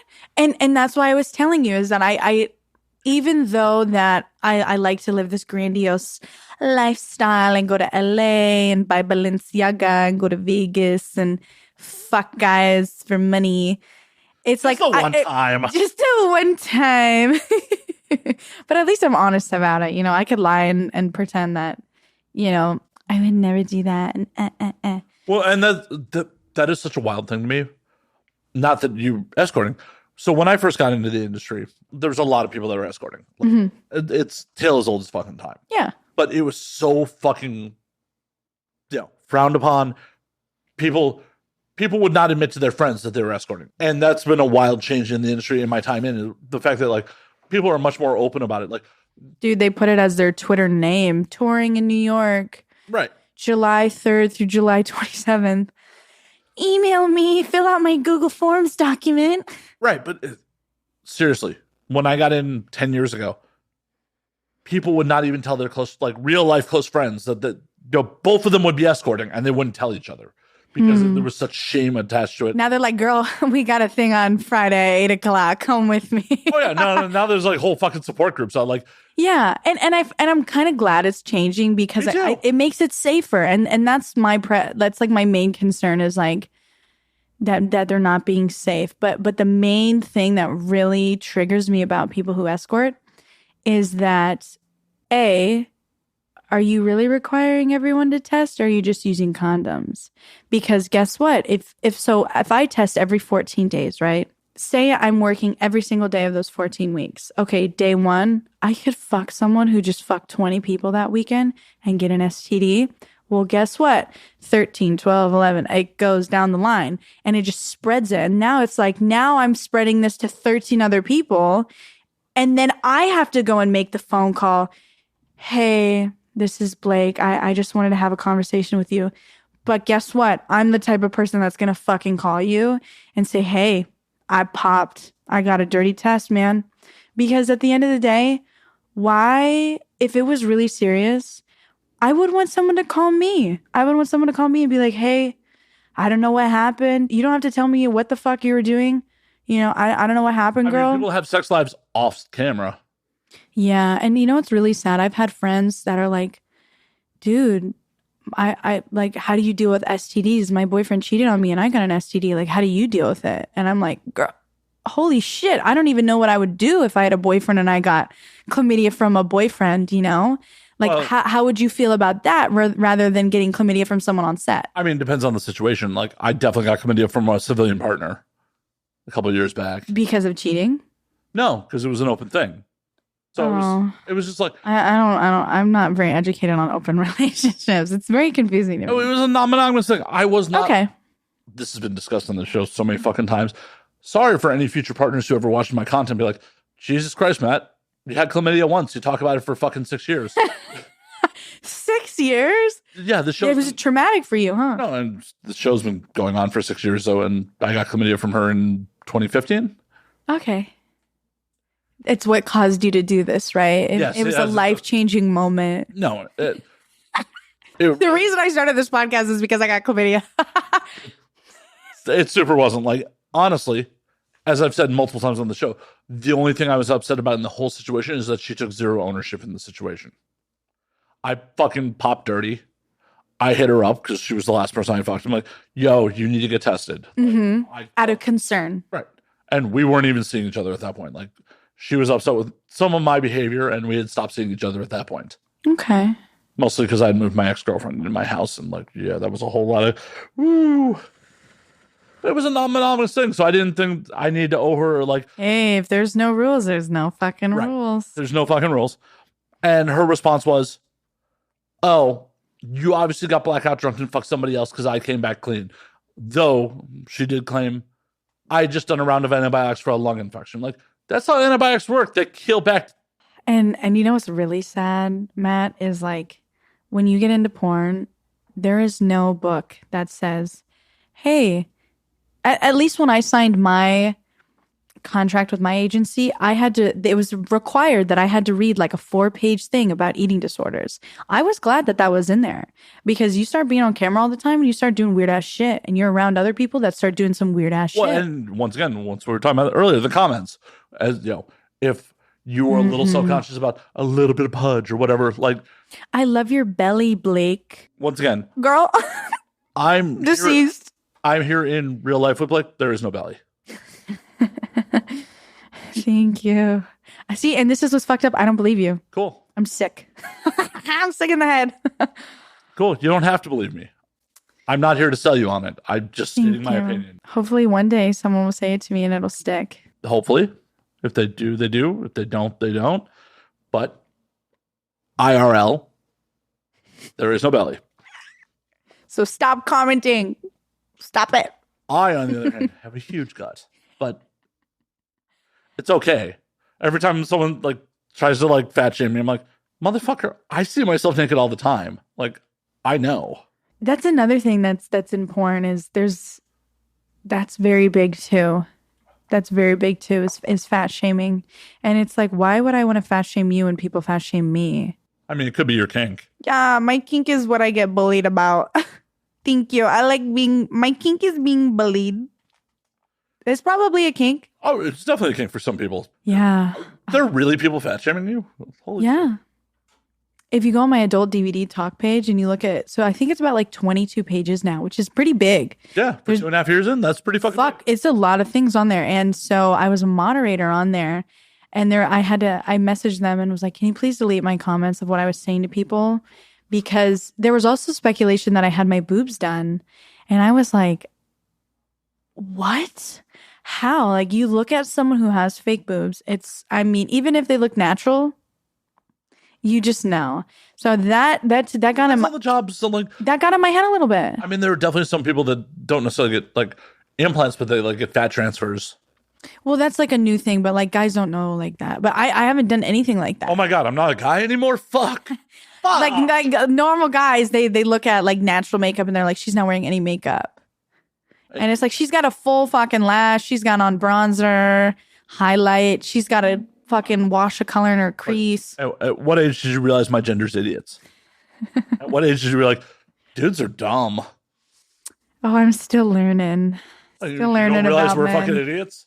I don't think all men are idiots. I don't have that like I hate men mentality. Oh, no. I am a dude. I recognize we are fucking dumb. I think they just choose to not know. It's not even a choose to not know. It's a combination of ego, society, and a whole bunch of things.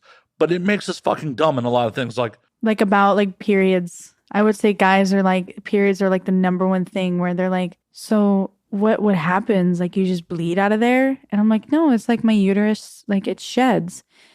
What? What do you mean it sheds? Or they're like, they don't know the anatomy and they're like, what's a labia?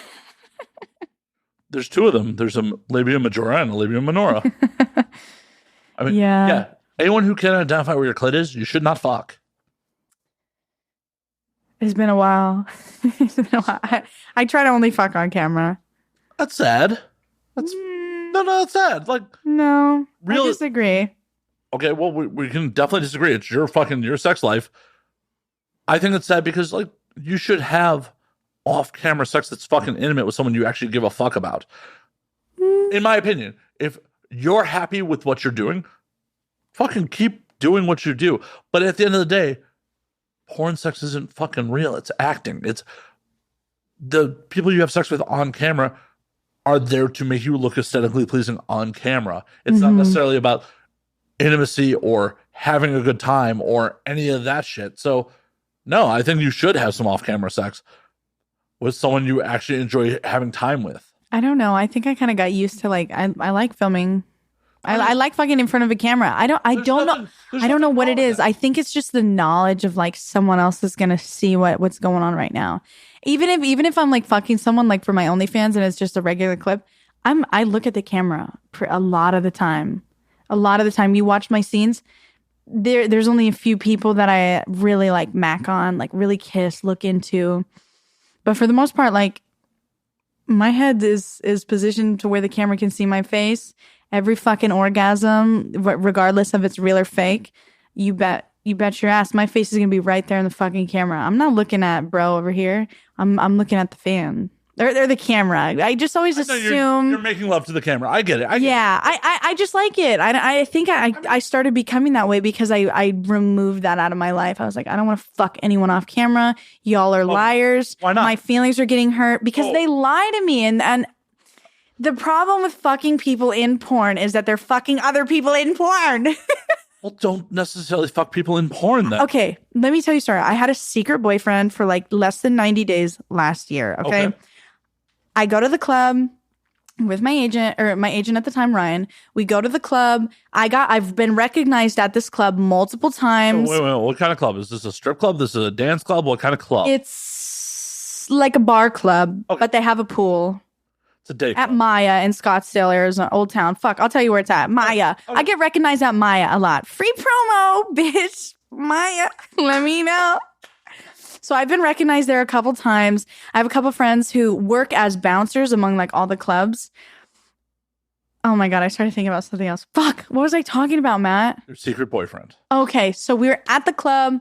Everything was chill. I see someone that I knew from my nannying days. And I was like, oh my God, this is crazy. Like someone knows the real me here. You know, because I go out as Blake all the time. Like, as you should. You're a fucking personality. Right. So I was with Chloe Temple and Ryan and with some other people. This group of guys was like next to us. And one of the guys comes over to Ryan and is like, hey, bro, is that Blake Blossom? Oh my God. So Ryan's like, yeah, you want to talk to her? Like, yeah, she'll talk to you. She's super chill. I'll talk to you. Just be nice. Don't be fucking creepy being like, hey, baby, what? You know, like that like creepy little vibe. So he came over. He was talking to me.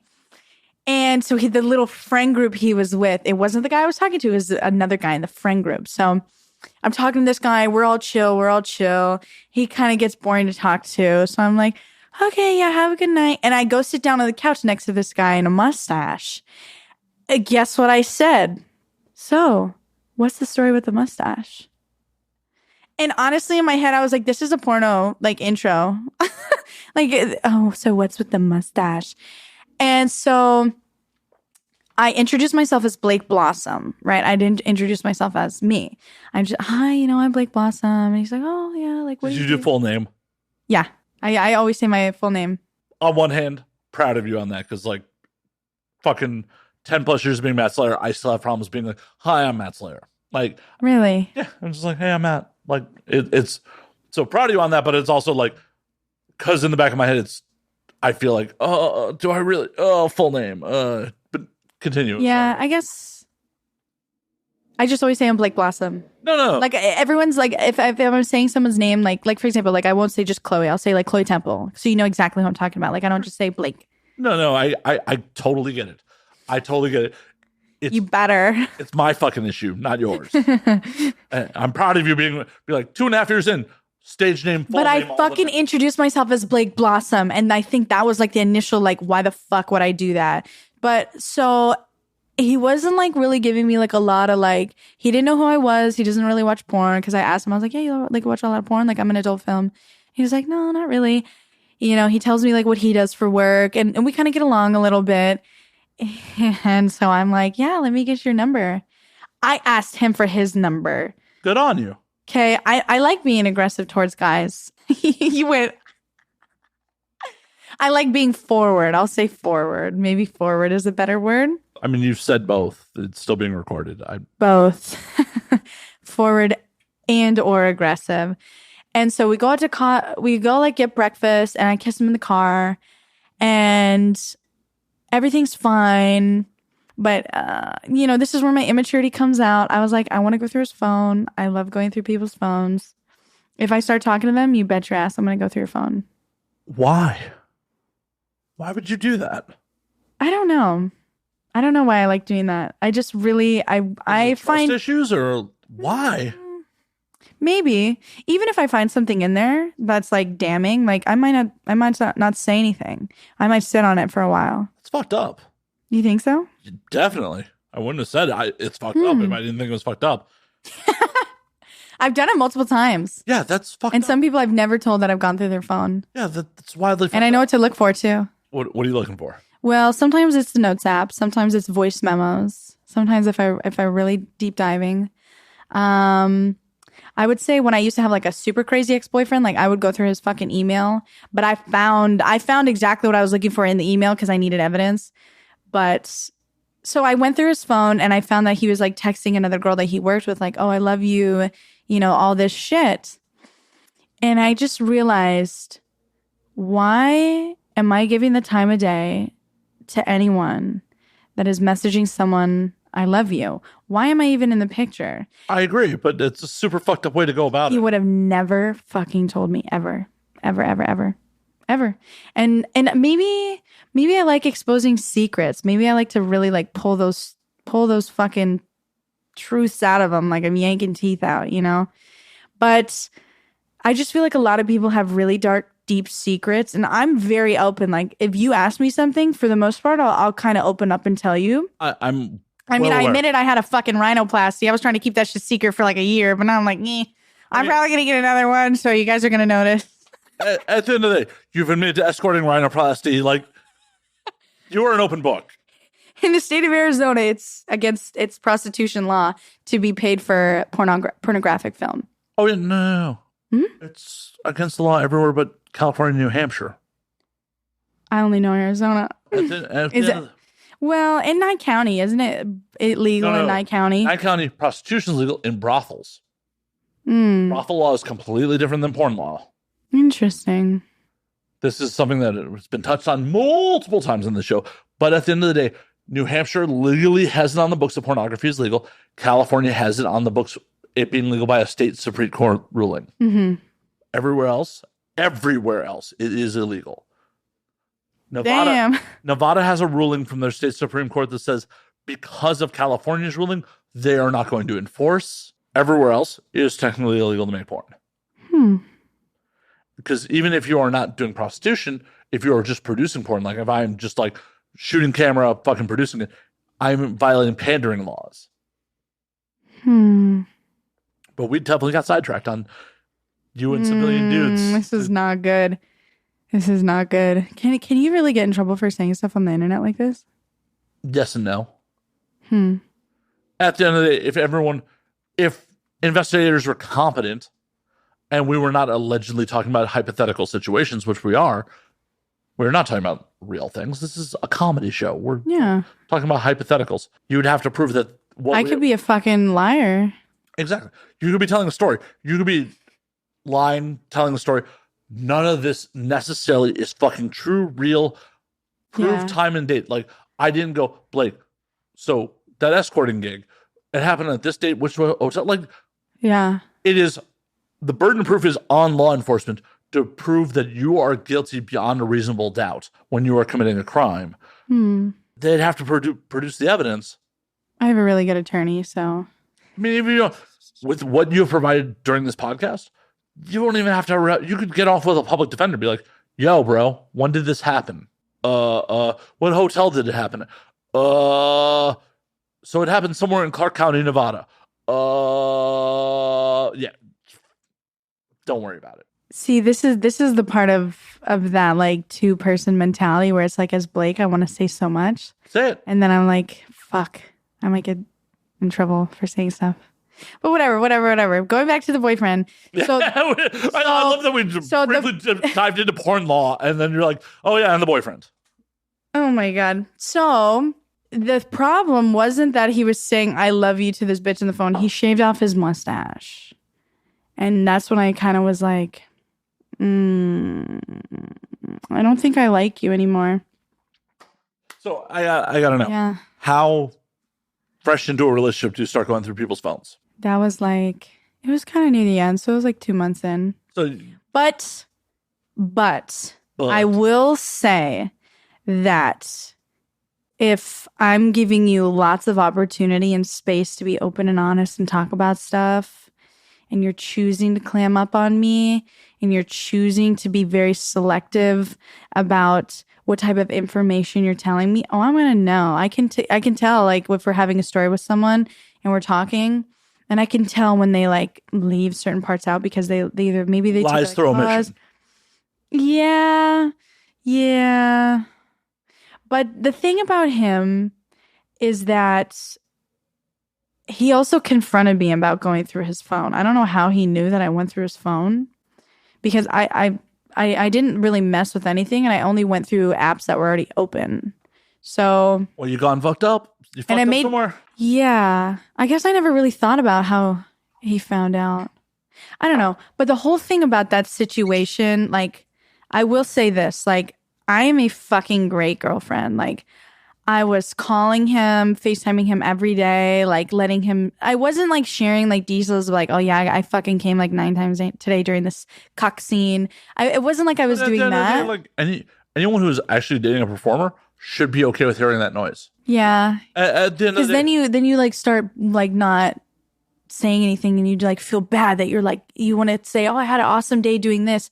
And that person, like, you're going to be like, oh my God, they're going to think that, you know. At the end of the day, like, if you come home and you're dating a performer and she, like, how was your day on set? Like, oh, it was blah, blah, whatever happened. Like, yo, let me draw you an Epsom salt bath. Like, that's how it should be. Like, I've never had anyone make me a bath. I've never had any really good boyfriends, honestly. You got time? Oh my God. That like already makes me like so stressed out. Like thinking about someone like being at my house, like making a bath for me. I'd be like, fuck. I'm not saying they break in and draw you a bath. No, just like the idea of like someone being in my life like that close to me that they would like want to draw me a bath. Like that kind of freaks me out a little bit. And I think that was like part of the reason why I gravitated away from him, is because I just felt like I was telling him too much about myself and like too much about like my experiences, and then like it wasn't reciprocal. Like, no. And that's another thing that I was like, okay, well, I'm telling you all this stuff about like my childhood and funny experiences and kind of traumatic experiences that have happened to me, and you're just being like, oh my God, that's so funny. Well, that's fucked. Like, what the fuck is that?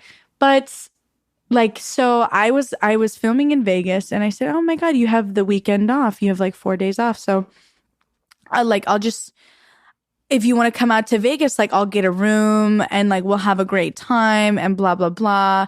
So I ended up buying him a ticket out, but the flight that I wanted him to come on, all the tickets left were first class. So I was like, okay, I'll just buy him a first class ticket. Like I put it on my card. I get points anyways for it. So I'm like, this is just going to go into an expense. And so I flew him out to Vegas, fucking there and back flight from Arizona. And he almost missed the flight too. I was so fucking pissed. I was like, you better get on that motherfucking plane. It's a 5-hour drive. He should have just drove up from fucking Phoenix. Well, he had some issues with his truck, but I'm getting to the point that like this is all boiling down to, and it's all about money.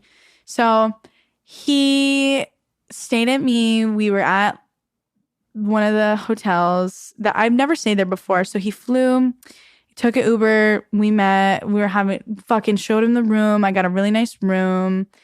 Because I stay in Vegas all the time. So I'm like, I want a nice room. Like, I'm not going to be staying and looking at the goddamn parking lot. Like, I want to have a nice view. I go to Vegas all the time, Matt. Why would I want to look at a parking garage?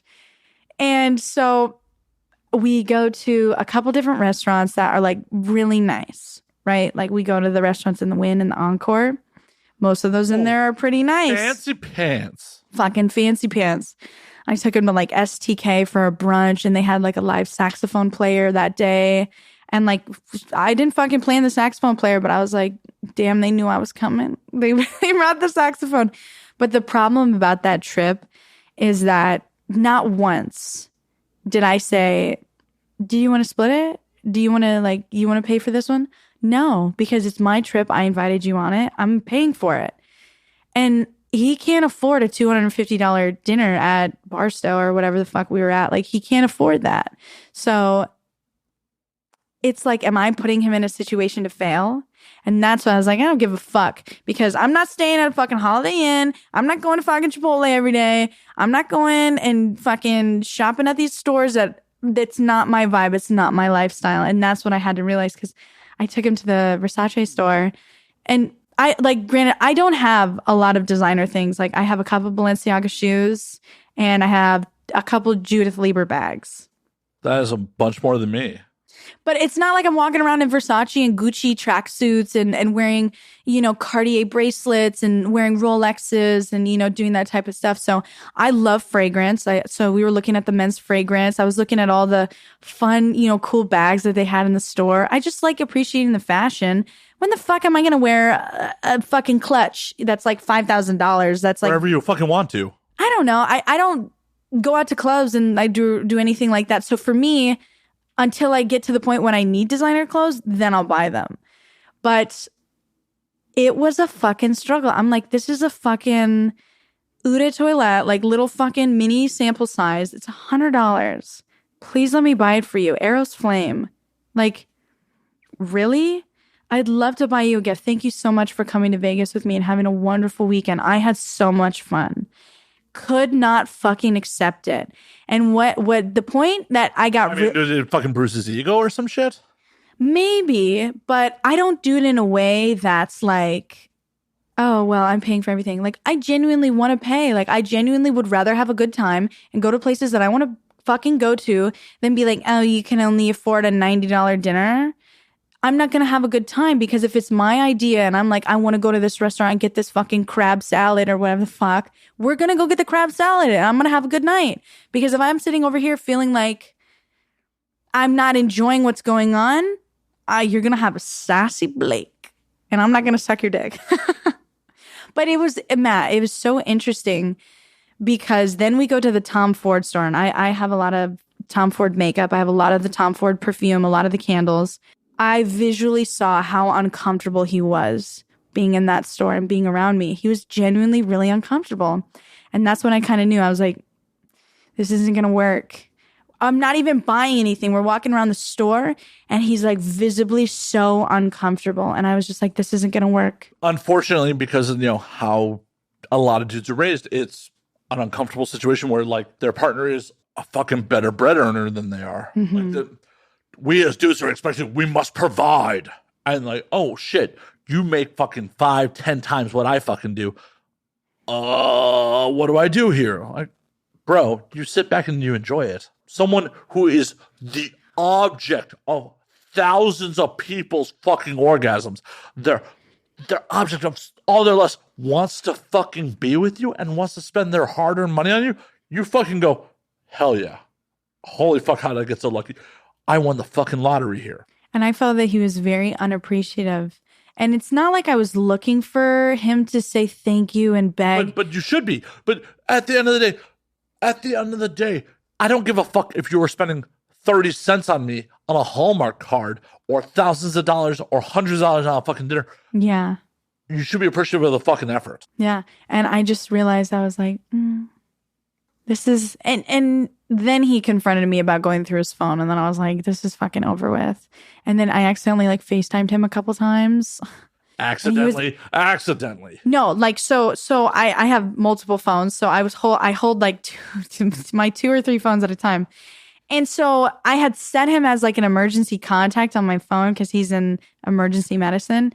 And so it fucking called him because I was like clicking the side, and it was at an awards show that I got a fucking award at.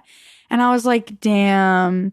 And then you know what I did? I sent him a picture of that fucking award I got. And I said, you punk ass bitch. No, I didn't say that. I was like, You thought it. I said, yeah, I got this award tonight, by the way. For all my hard work. So you picked the wrong dude. At the end of the day, you picked the wrong dude. Mm-hmm. That doesn't mean that you shouldn't fucking get back on that fucking horse. I saw what my problems were. I should not be introducing. But that's the thing. It's like, how do I know when to introduce myself as Blake and when to introduce myself as me? How? Because I don't want to tell people my real name, but it develops a sense of a false relationship because it's not me. Like, do you want to date Blake Blossom? Because that girl's a fucking, like, she'll fuck everyone, you know? She's busy. She's on the go. she's out in Vegas, she's out in LA, she's out in Miami, she's out doing shit, you know? And then there's me where it's like, oh, well, wow, she's a businesswoman and she's doing all this stuff and yada, yada, yada. You have to decide time and place. I mean, at the end of the day, time and fucking place. But you shouldn't just cut your fucking self off because you had a couple bad experiences. I know. Also, I should not be going through people's phone. I admit I should not be going through people's phone. And I don't go through everyone's phone. I will say that. Like, if I have talked to you in the past, like, don't assume that I've been through your phone. There's some people that I don't even... fucking would at this point. That I don't even bother going through their phone. Wow, you don't even rank going through your phone. Fuck. Wow. Wow, bro. Like, she doesn't even feel like you're worth going through your phone over. Yeah. That's true. But what was the takeaway that I learned from that was it's not the right time and place for me to be having someone in my life that doesn't really help me with my work because my work is 90% of my life. So it's like, if you're not going to be helping me take pictures or you're not going to be cool, like helping me film a solo, or you're not going to be cool, like looking at, hey, is this trailer okay? Like, does this look okay? Like, if you were to watch it, would you want to buy this video? Like, that's the kind of person that I would feel most comfortable with, is someone that's comfortable with the fact that I'm in As porn. You should. As I don't give a fuck if you're doing porn, comedy, whatever. You want your fucking partner to give you honest fucking feedback on the content you fucking create. Like, heaven fucking forbid I get in a relationship with someone who would like, yo, what do you think of the show? And then like, fucking silence. That ain't gonna fucking work. Like, you need to tell me what the fuck you think of what the fuck I do. Do you know how much fucking time, effort, energy I put into this shit? Like, yeah, I need to know. I don't give a fuck if you respect me or not, but I need your honest feedback.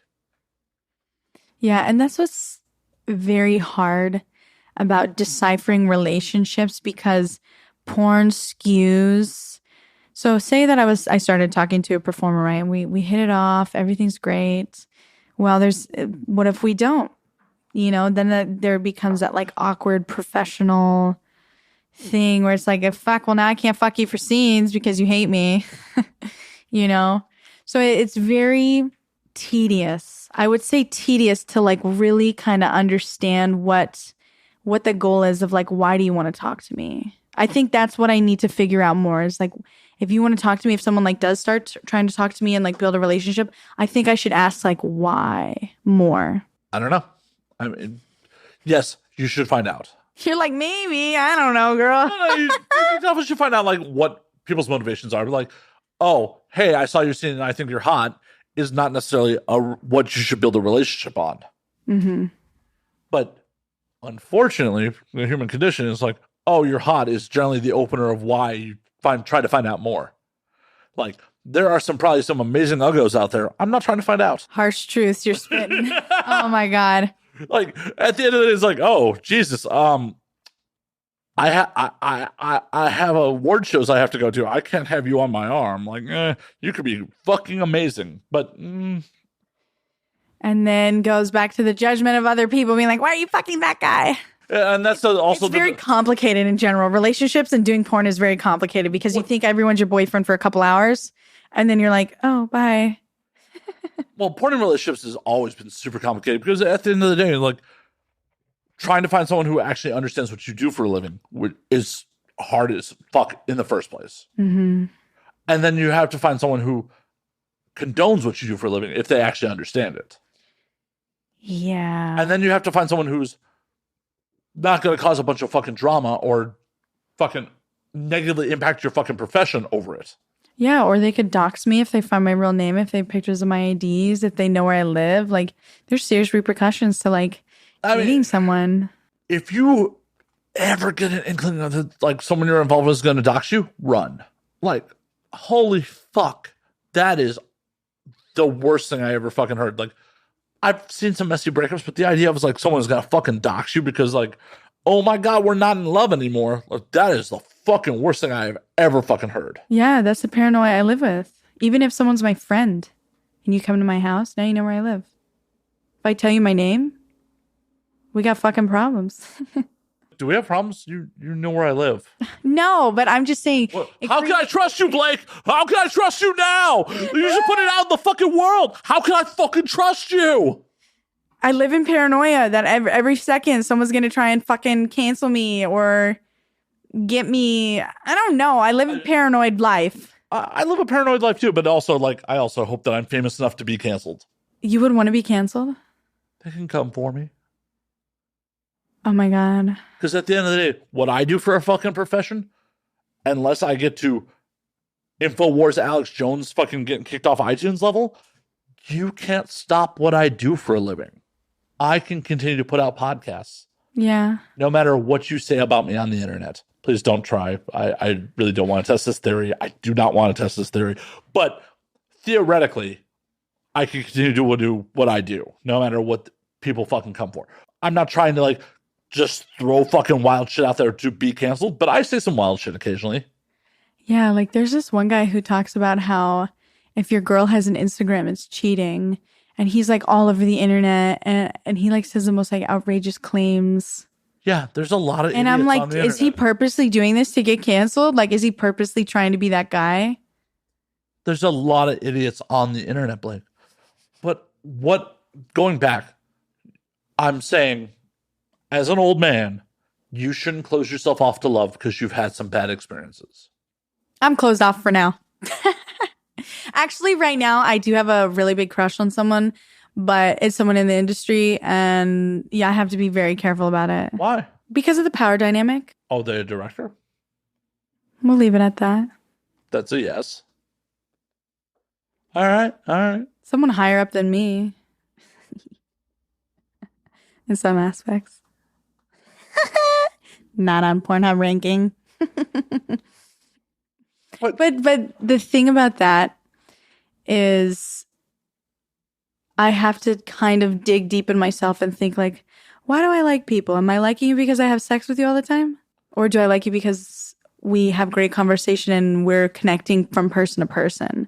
And that's what I'm struggling with right now, is that I don't know if I truly like people because I just fuck them all the time and I just am around them, or if I truly like them.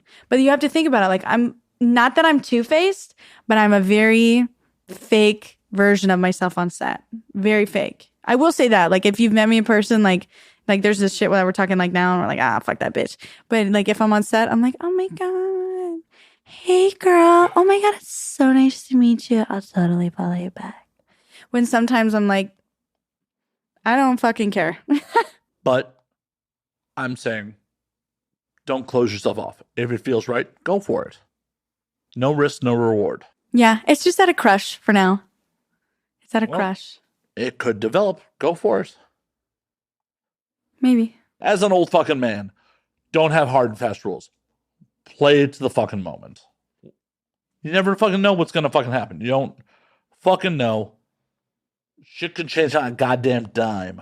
You might as well 5-year plans are fucking bullshit. Be if it fucking works out, it works out. If it doesn't, it doesn't. I had a 5-year plan for porn. I was if I don't have awards in 5 years, I'll quit. And I'm fuck, what am I supposed to do with these other 2.5 years? Damn it. Keep making. I'm done. I don't know what else to do. Keep making porn, Blake. Keep making porn. I fucking will probably for a long time. Neat. No, it's just, it's very hard as a young woman to be so vulnerable all the time around a lot of people. And then also want to be vulnerable with one person. Yeah, but that should, in theory, be different levels of vulnerability. The people you meet on set, the people you have sex with on set, should get Blake. Mm-hmm. Whoever you're actually involved with should get, the real. Yeah, but like I said, I feel I live two lives, and those lines get very blurred, and they mesh together, and I get very confused. It's hard not to. Yeah. It's super hard not to, but at the end of the day, you should try. If that's what you really want. If you don't, fucking live your life.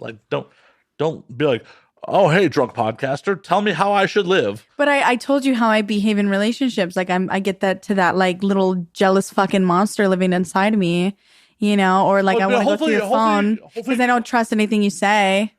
Hopefully, at some point, you get involved with someone who, alleviates some of that shit, alleviates that fucking pressure. Fucking send them over. Oh my God. Why are only, I feel like guys, the guys that actually like do get to that stage that talk to me and then we're like real close. I don't know. Let me ask you this. So I've had multiple experiences where I like someone more than they like me and I get really fucking pissed. What is that? Because, and it happens even when I'm in porn and I like someone a lot. Okay. And then they don't like me back. What is that about? And I get very, very, very like insecure and butthurt. Well, What does that mean? you're projecting your expectations, and when your expectations aren't met, you get upset about it. It's that simple. Okay. Like, it is so much easier in life to, if you have, fuck, I've also drank a half bottle of fucking whiskey. So we've got to I'm sweating. I'm sweating you watching you drink it. I can smell it. You want to smell?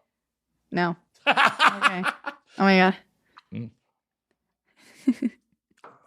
So it is, if your expectations are high and the other people don't meet your expectations, it's a fucking fall. A disappointment. Right. So if you keep your expectations low, it's a must. It's a Do you really think I would have low expectations? no, and that's possibly a problem. I just it's kind of like the golden rule. If I'm treating you really great and I'm sharing all the things with you, I want you to reciprocate it. Well, obviously you want that. Like, I get really angry and personally, I feel like I'm personally attacked if they don't do that. well, that makes sense. Especially if you're intimate with someone and like what you're putting forward is not reciprocated. Like, I understand why you would be upset about that shit. You're not supposed to hit that. And then the lights go down. No, the expectations versus reality, like conflict, is a very fucking real thing, and it can be fucking painful. Yeah. I don't know why I feel like a lot of my expectations are very unrealistic. How do I fix it? Maybe I just gotta wait. No, you just Gotta wait it out. Find someone to come to me. I gotta stop looking. That's what people say.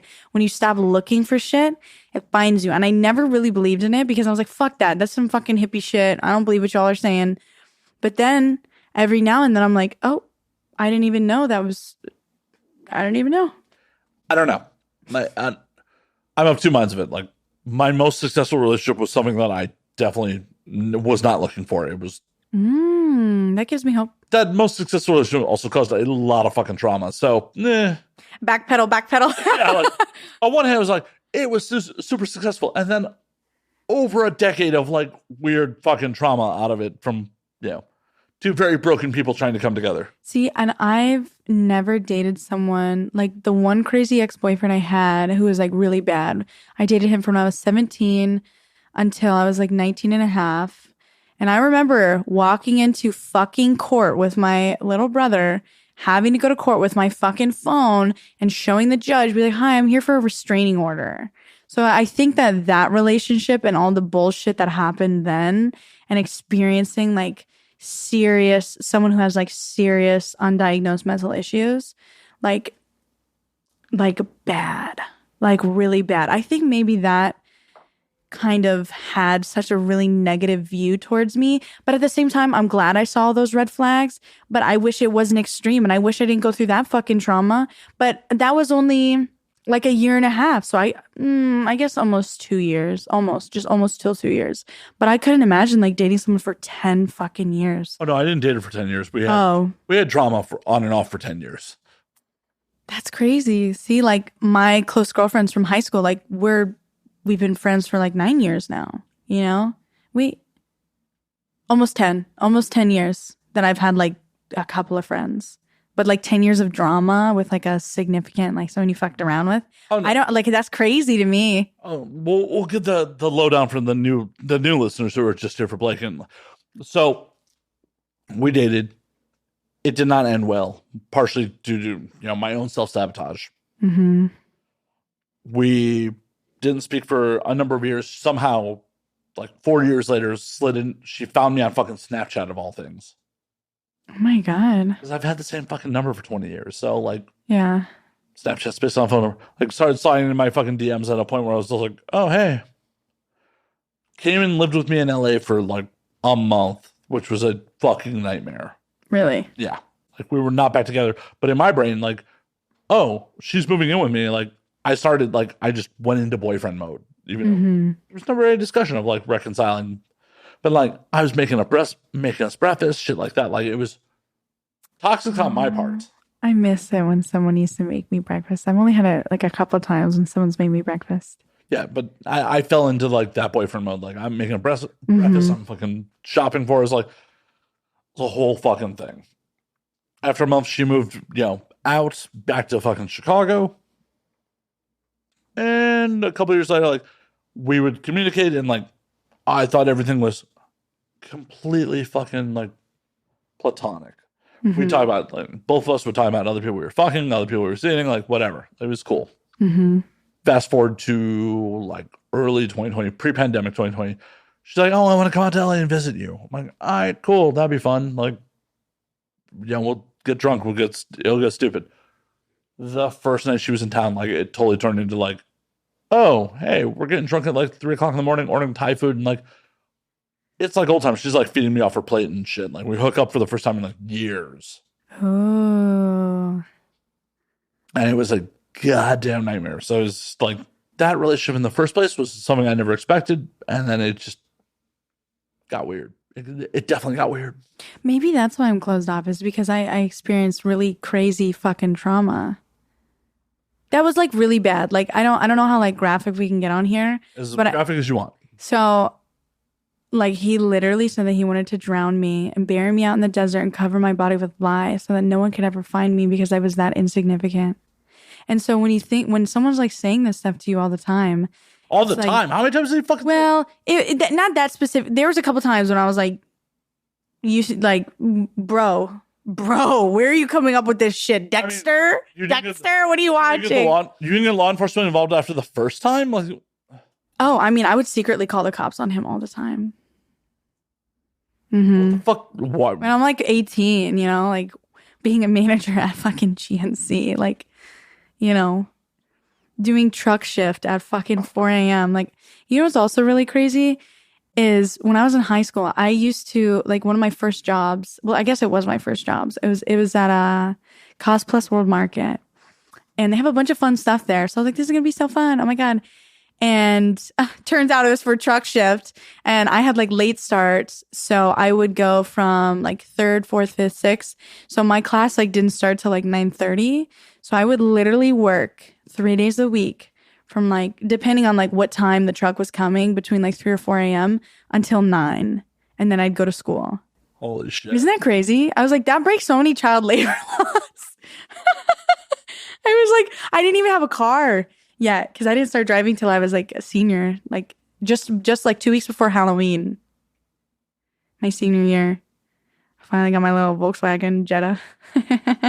But yeah, maybe that's why I have such an interesting approach to relationships. Yeah, but I loved going through his phone, and you know what's so interesting? I used to weigh like a lot more. So maybe I was like 150, 155, like maybe like I was a little heavier, but I was also on like a lot of birth control. I was drinking fucking mass gainer shakes every day because he was like a bodybuilder. So I was like drinking protein and shit and creatine. I didn't know creatine isn't for fucking women. Like, I was drinking creatine like all the time. And he was watching sites, and he would watch like a lot of MILF and like BBW porn. And so me being 18, like, looking through his shit, that was the stuff I was finding. And then I found that he was watching like some gay porn. And then a lot of the stuff he was watching was just guys like doing solos, just jerking their dick. And I never told him anything about that. But that induced a lot of like insecurity about like, oh, well, you're watching this. And this is when I hated porn. I used to like be like, ew, porn's so gross. And then I would like secretly watch like lesbian porn when he wasn't home. Hey, obviously, none of that has shit to do with you. None of that does. No, but I thought it did. Well, I thought it fucking did. In the moment, I totally understand that. But now I'm like, what the fuck? He's just looking up shit. Well, it was looking up shit, and like, that's his issues, not yours. Mm-hmm. But I took it as, I'm not what you want. Like I'm not good enough, or even like it has nothing to do with you being good enough. No, obviously you weren't what he wanted. Mm-hmm. But that has nothing to do with you. And you know what's crazy? I think I lived in such like a state of fear. Like sometimes I would think that he was like trying to make me gain weight. He wanted to make you a BBW? I don't know. But yeah, that taught me so much fucking bullshit. And he harassed me for so fucking long after that. I remember going to the police station, and this was like, so I had to get the restraining order to get off our lease. Oh, you were living with him? Mm-hmm. Holy shit. Yeah, and it was only for 4 months. And I mean, I guess I'll put this in here. So his father was also released from prison around the same time. Not that this has anything to do with it. I'm just saying, like, this also caused a lot of stuff because this was the first time I met a prostitute in my house, and then also the first time I saw crystal meth being smoked in my fucking apartment. Hashtag Arizona. You know what? So it's really hard to not blame myself, because I was like, damn, I really put myself in that situation. But at the same time, like, that was such a crazy time, and that led me into such a horrible depression. I was so sad. Oh my God. And now I'm here, and I'm still sad. Cool. I super appreciate 2 hours with hanging out with me. It's super sad. But yeah, I mean, I truly think like that guy was crazy, Matt, like fucking crazy. But so when I got the restraining order, I keep bouncing around. I'm so sorry to everyone who's listening, who's having like a stroke listening to me bounce around. I mean, we've only murdered like half my fan base with the strokes that you've caused, so it's fine. I'm sorry. Check out my armpits. Maybe that'll help you guys. Like, I hate to break it to you, a lot of people consume this via audio. Just look up a picture of my armpits. www.blakeblossоmarmpits.com. I'm going to buy that fucking domain. I have the GoDaddy app. I own like 42 domains. Holy shit, that was the most ADD fucking transition ever. I do. Eatblake.com, blakefree.com, like, .co. I fully respect you don't drink much, but Jesus Christ. I don't need to drink. I really wish you were drinking with me right now, because I like, as wild as this episode has been, I can only imagine how wild it's been if like. Dude, okay, well, first of all, I've told you a lot of shit that I've said no to talking about in interviews like so long. Well, I appreciate that. Thank you. Fuck it. I gotta be, candid. Like, I can't just keep living out here. Being a fake bitch. Sometimes it gotta be real. But the thing about the guy is I had to go to the fucking police station, guys. He was calling me like over 400 times a day, nonstop, no caller ID. To the point where I literally went to the police station. How magical is your vagina that like 400 times a day? Like, I've never had sex with anyone I would want to call 400. What the fuck? I thought he was using like some app to do it. I was like, there's got to be like some app that he's doing, or he's hired someone to sit there and do that all day, because how is he going to work and like just nonstop calling me all day? But what was really concerning is that there was 2 ladies up in the office, like in a little, and they were like, we've never seen anything like this. My phone, they had to plug it in because I had to wait for the detective to come. It was maybe like 45 minutes. And my phone went from like 70 something % battery to like down to 5 from just the amount of times that he was calling, because I had to keep my phone on, like I'm if someone's texting me, like I couldn't get fucking anything done. And when the detective was there, he called me, and I remember the detective like answered the phone and he immediately hung up. But you know what the most fucked up part was? Is that they literally told me and my mom, there's nothing we can do until something happens. My mom called the goddamn whoever the fuck is in charge of the police department and said, you're going to wait till my daughter's in a fucking ditch until you go and do something about this guy. And so then the problem with the restraining order was, because now they're like, well, you have a restraining order, you just need to serve it to him. They could not find this motherfucker. Could not find him. So I had to hire a private investigator to fucking follow him, because I knew where he lived at his mom's house. Right? Because he got kicked out of his apartment after I got off my lease. Wonder why? Because you guys are smoking fucking meth and bringing ladies over to my fucking apartment. And oh my God. I can't even believe I went through that shit. Like, That's fucking wild. fucking crazy. Insane. Oh my So I understand why you're a little hesitant. But the thing about that is I do place a lot of, granted, I don't blame everything on myself, but I do blame myself for staying much longer than I really needed to.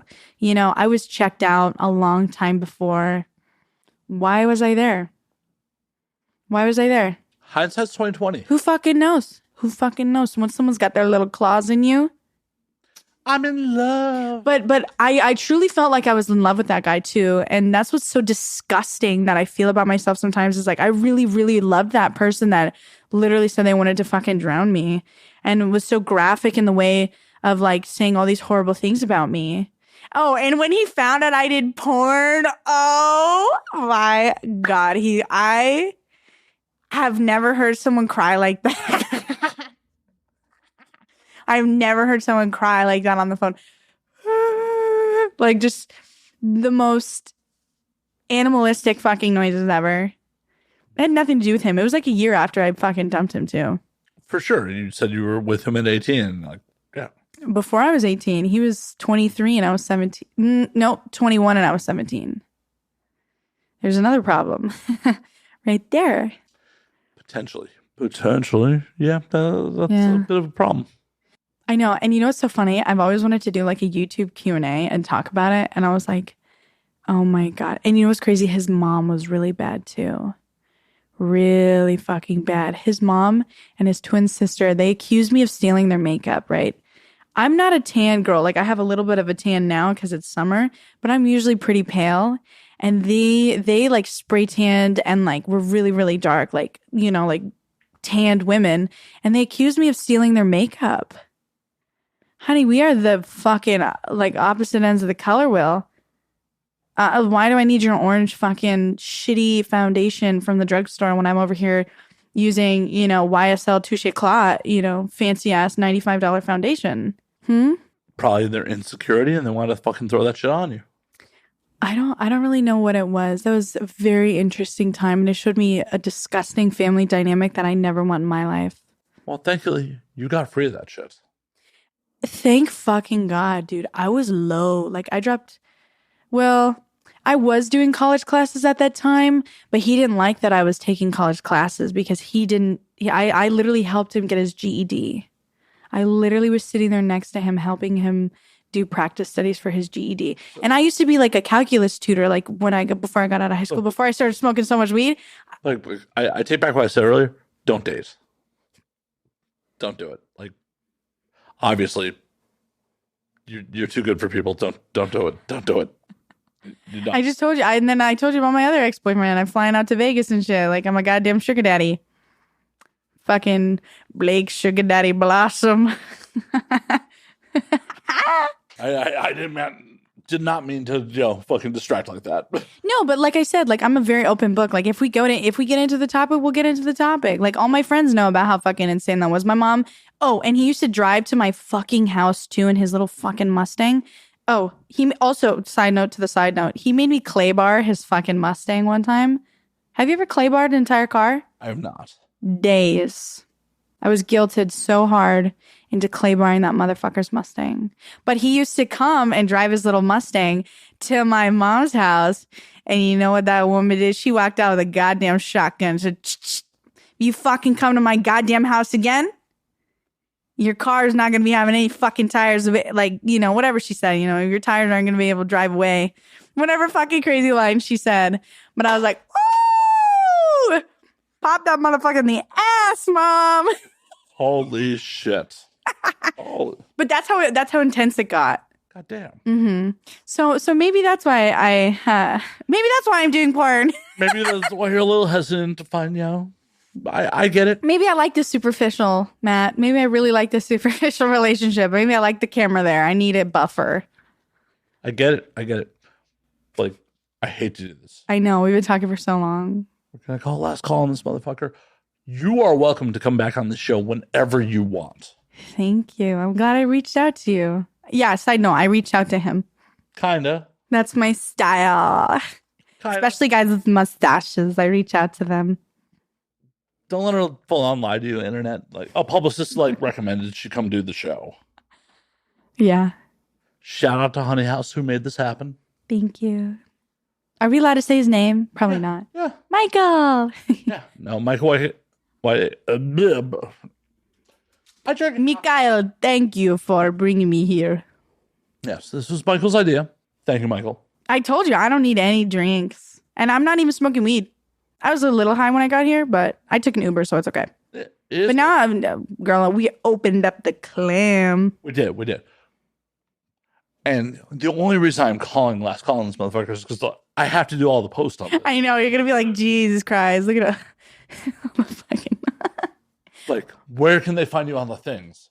Well, if you want to see all my paid content, you can go to eatblake.com.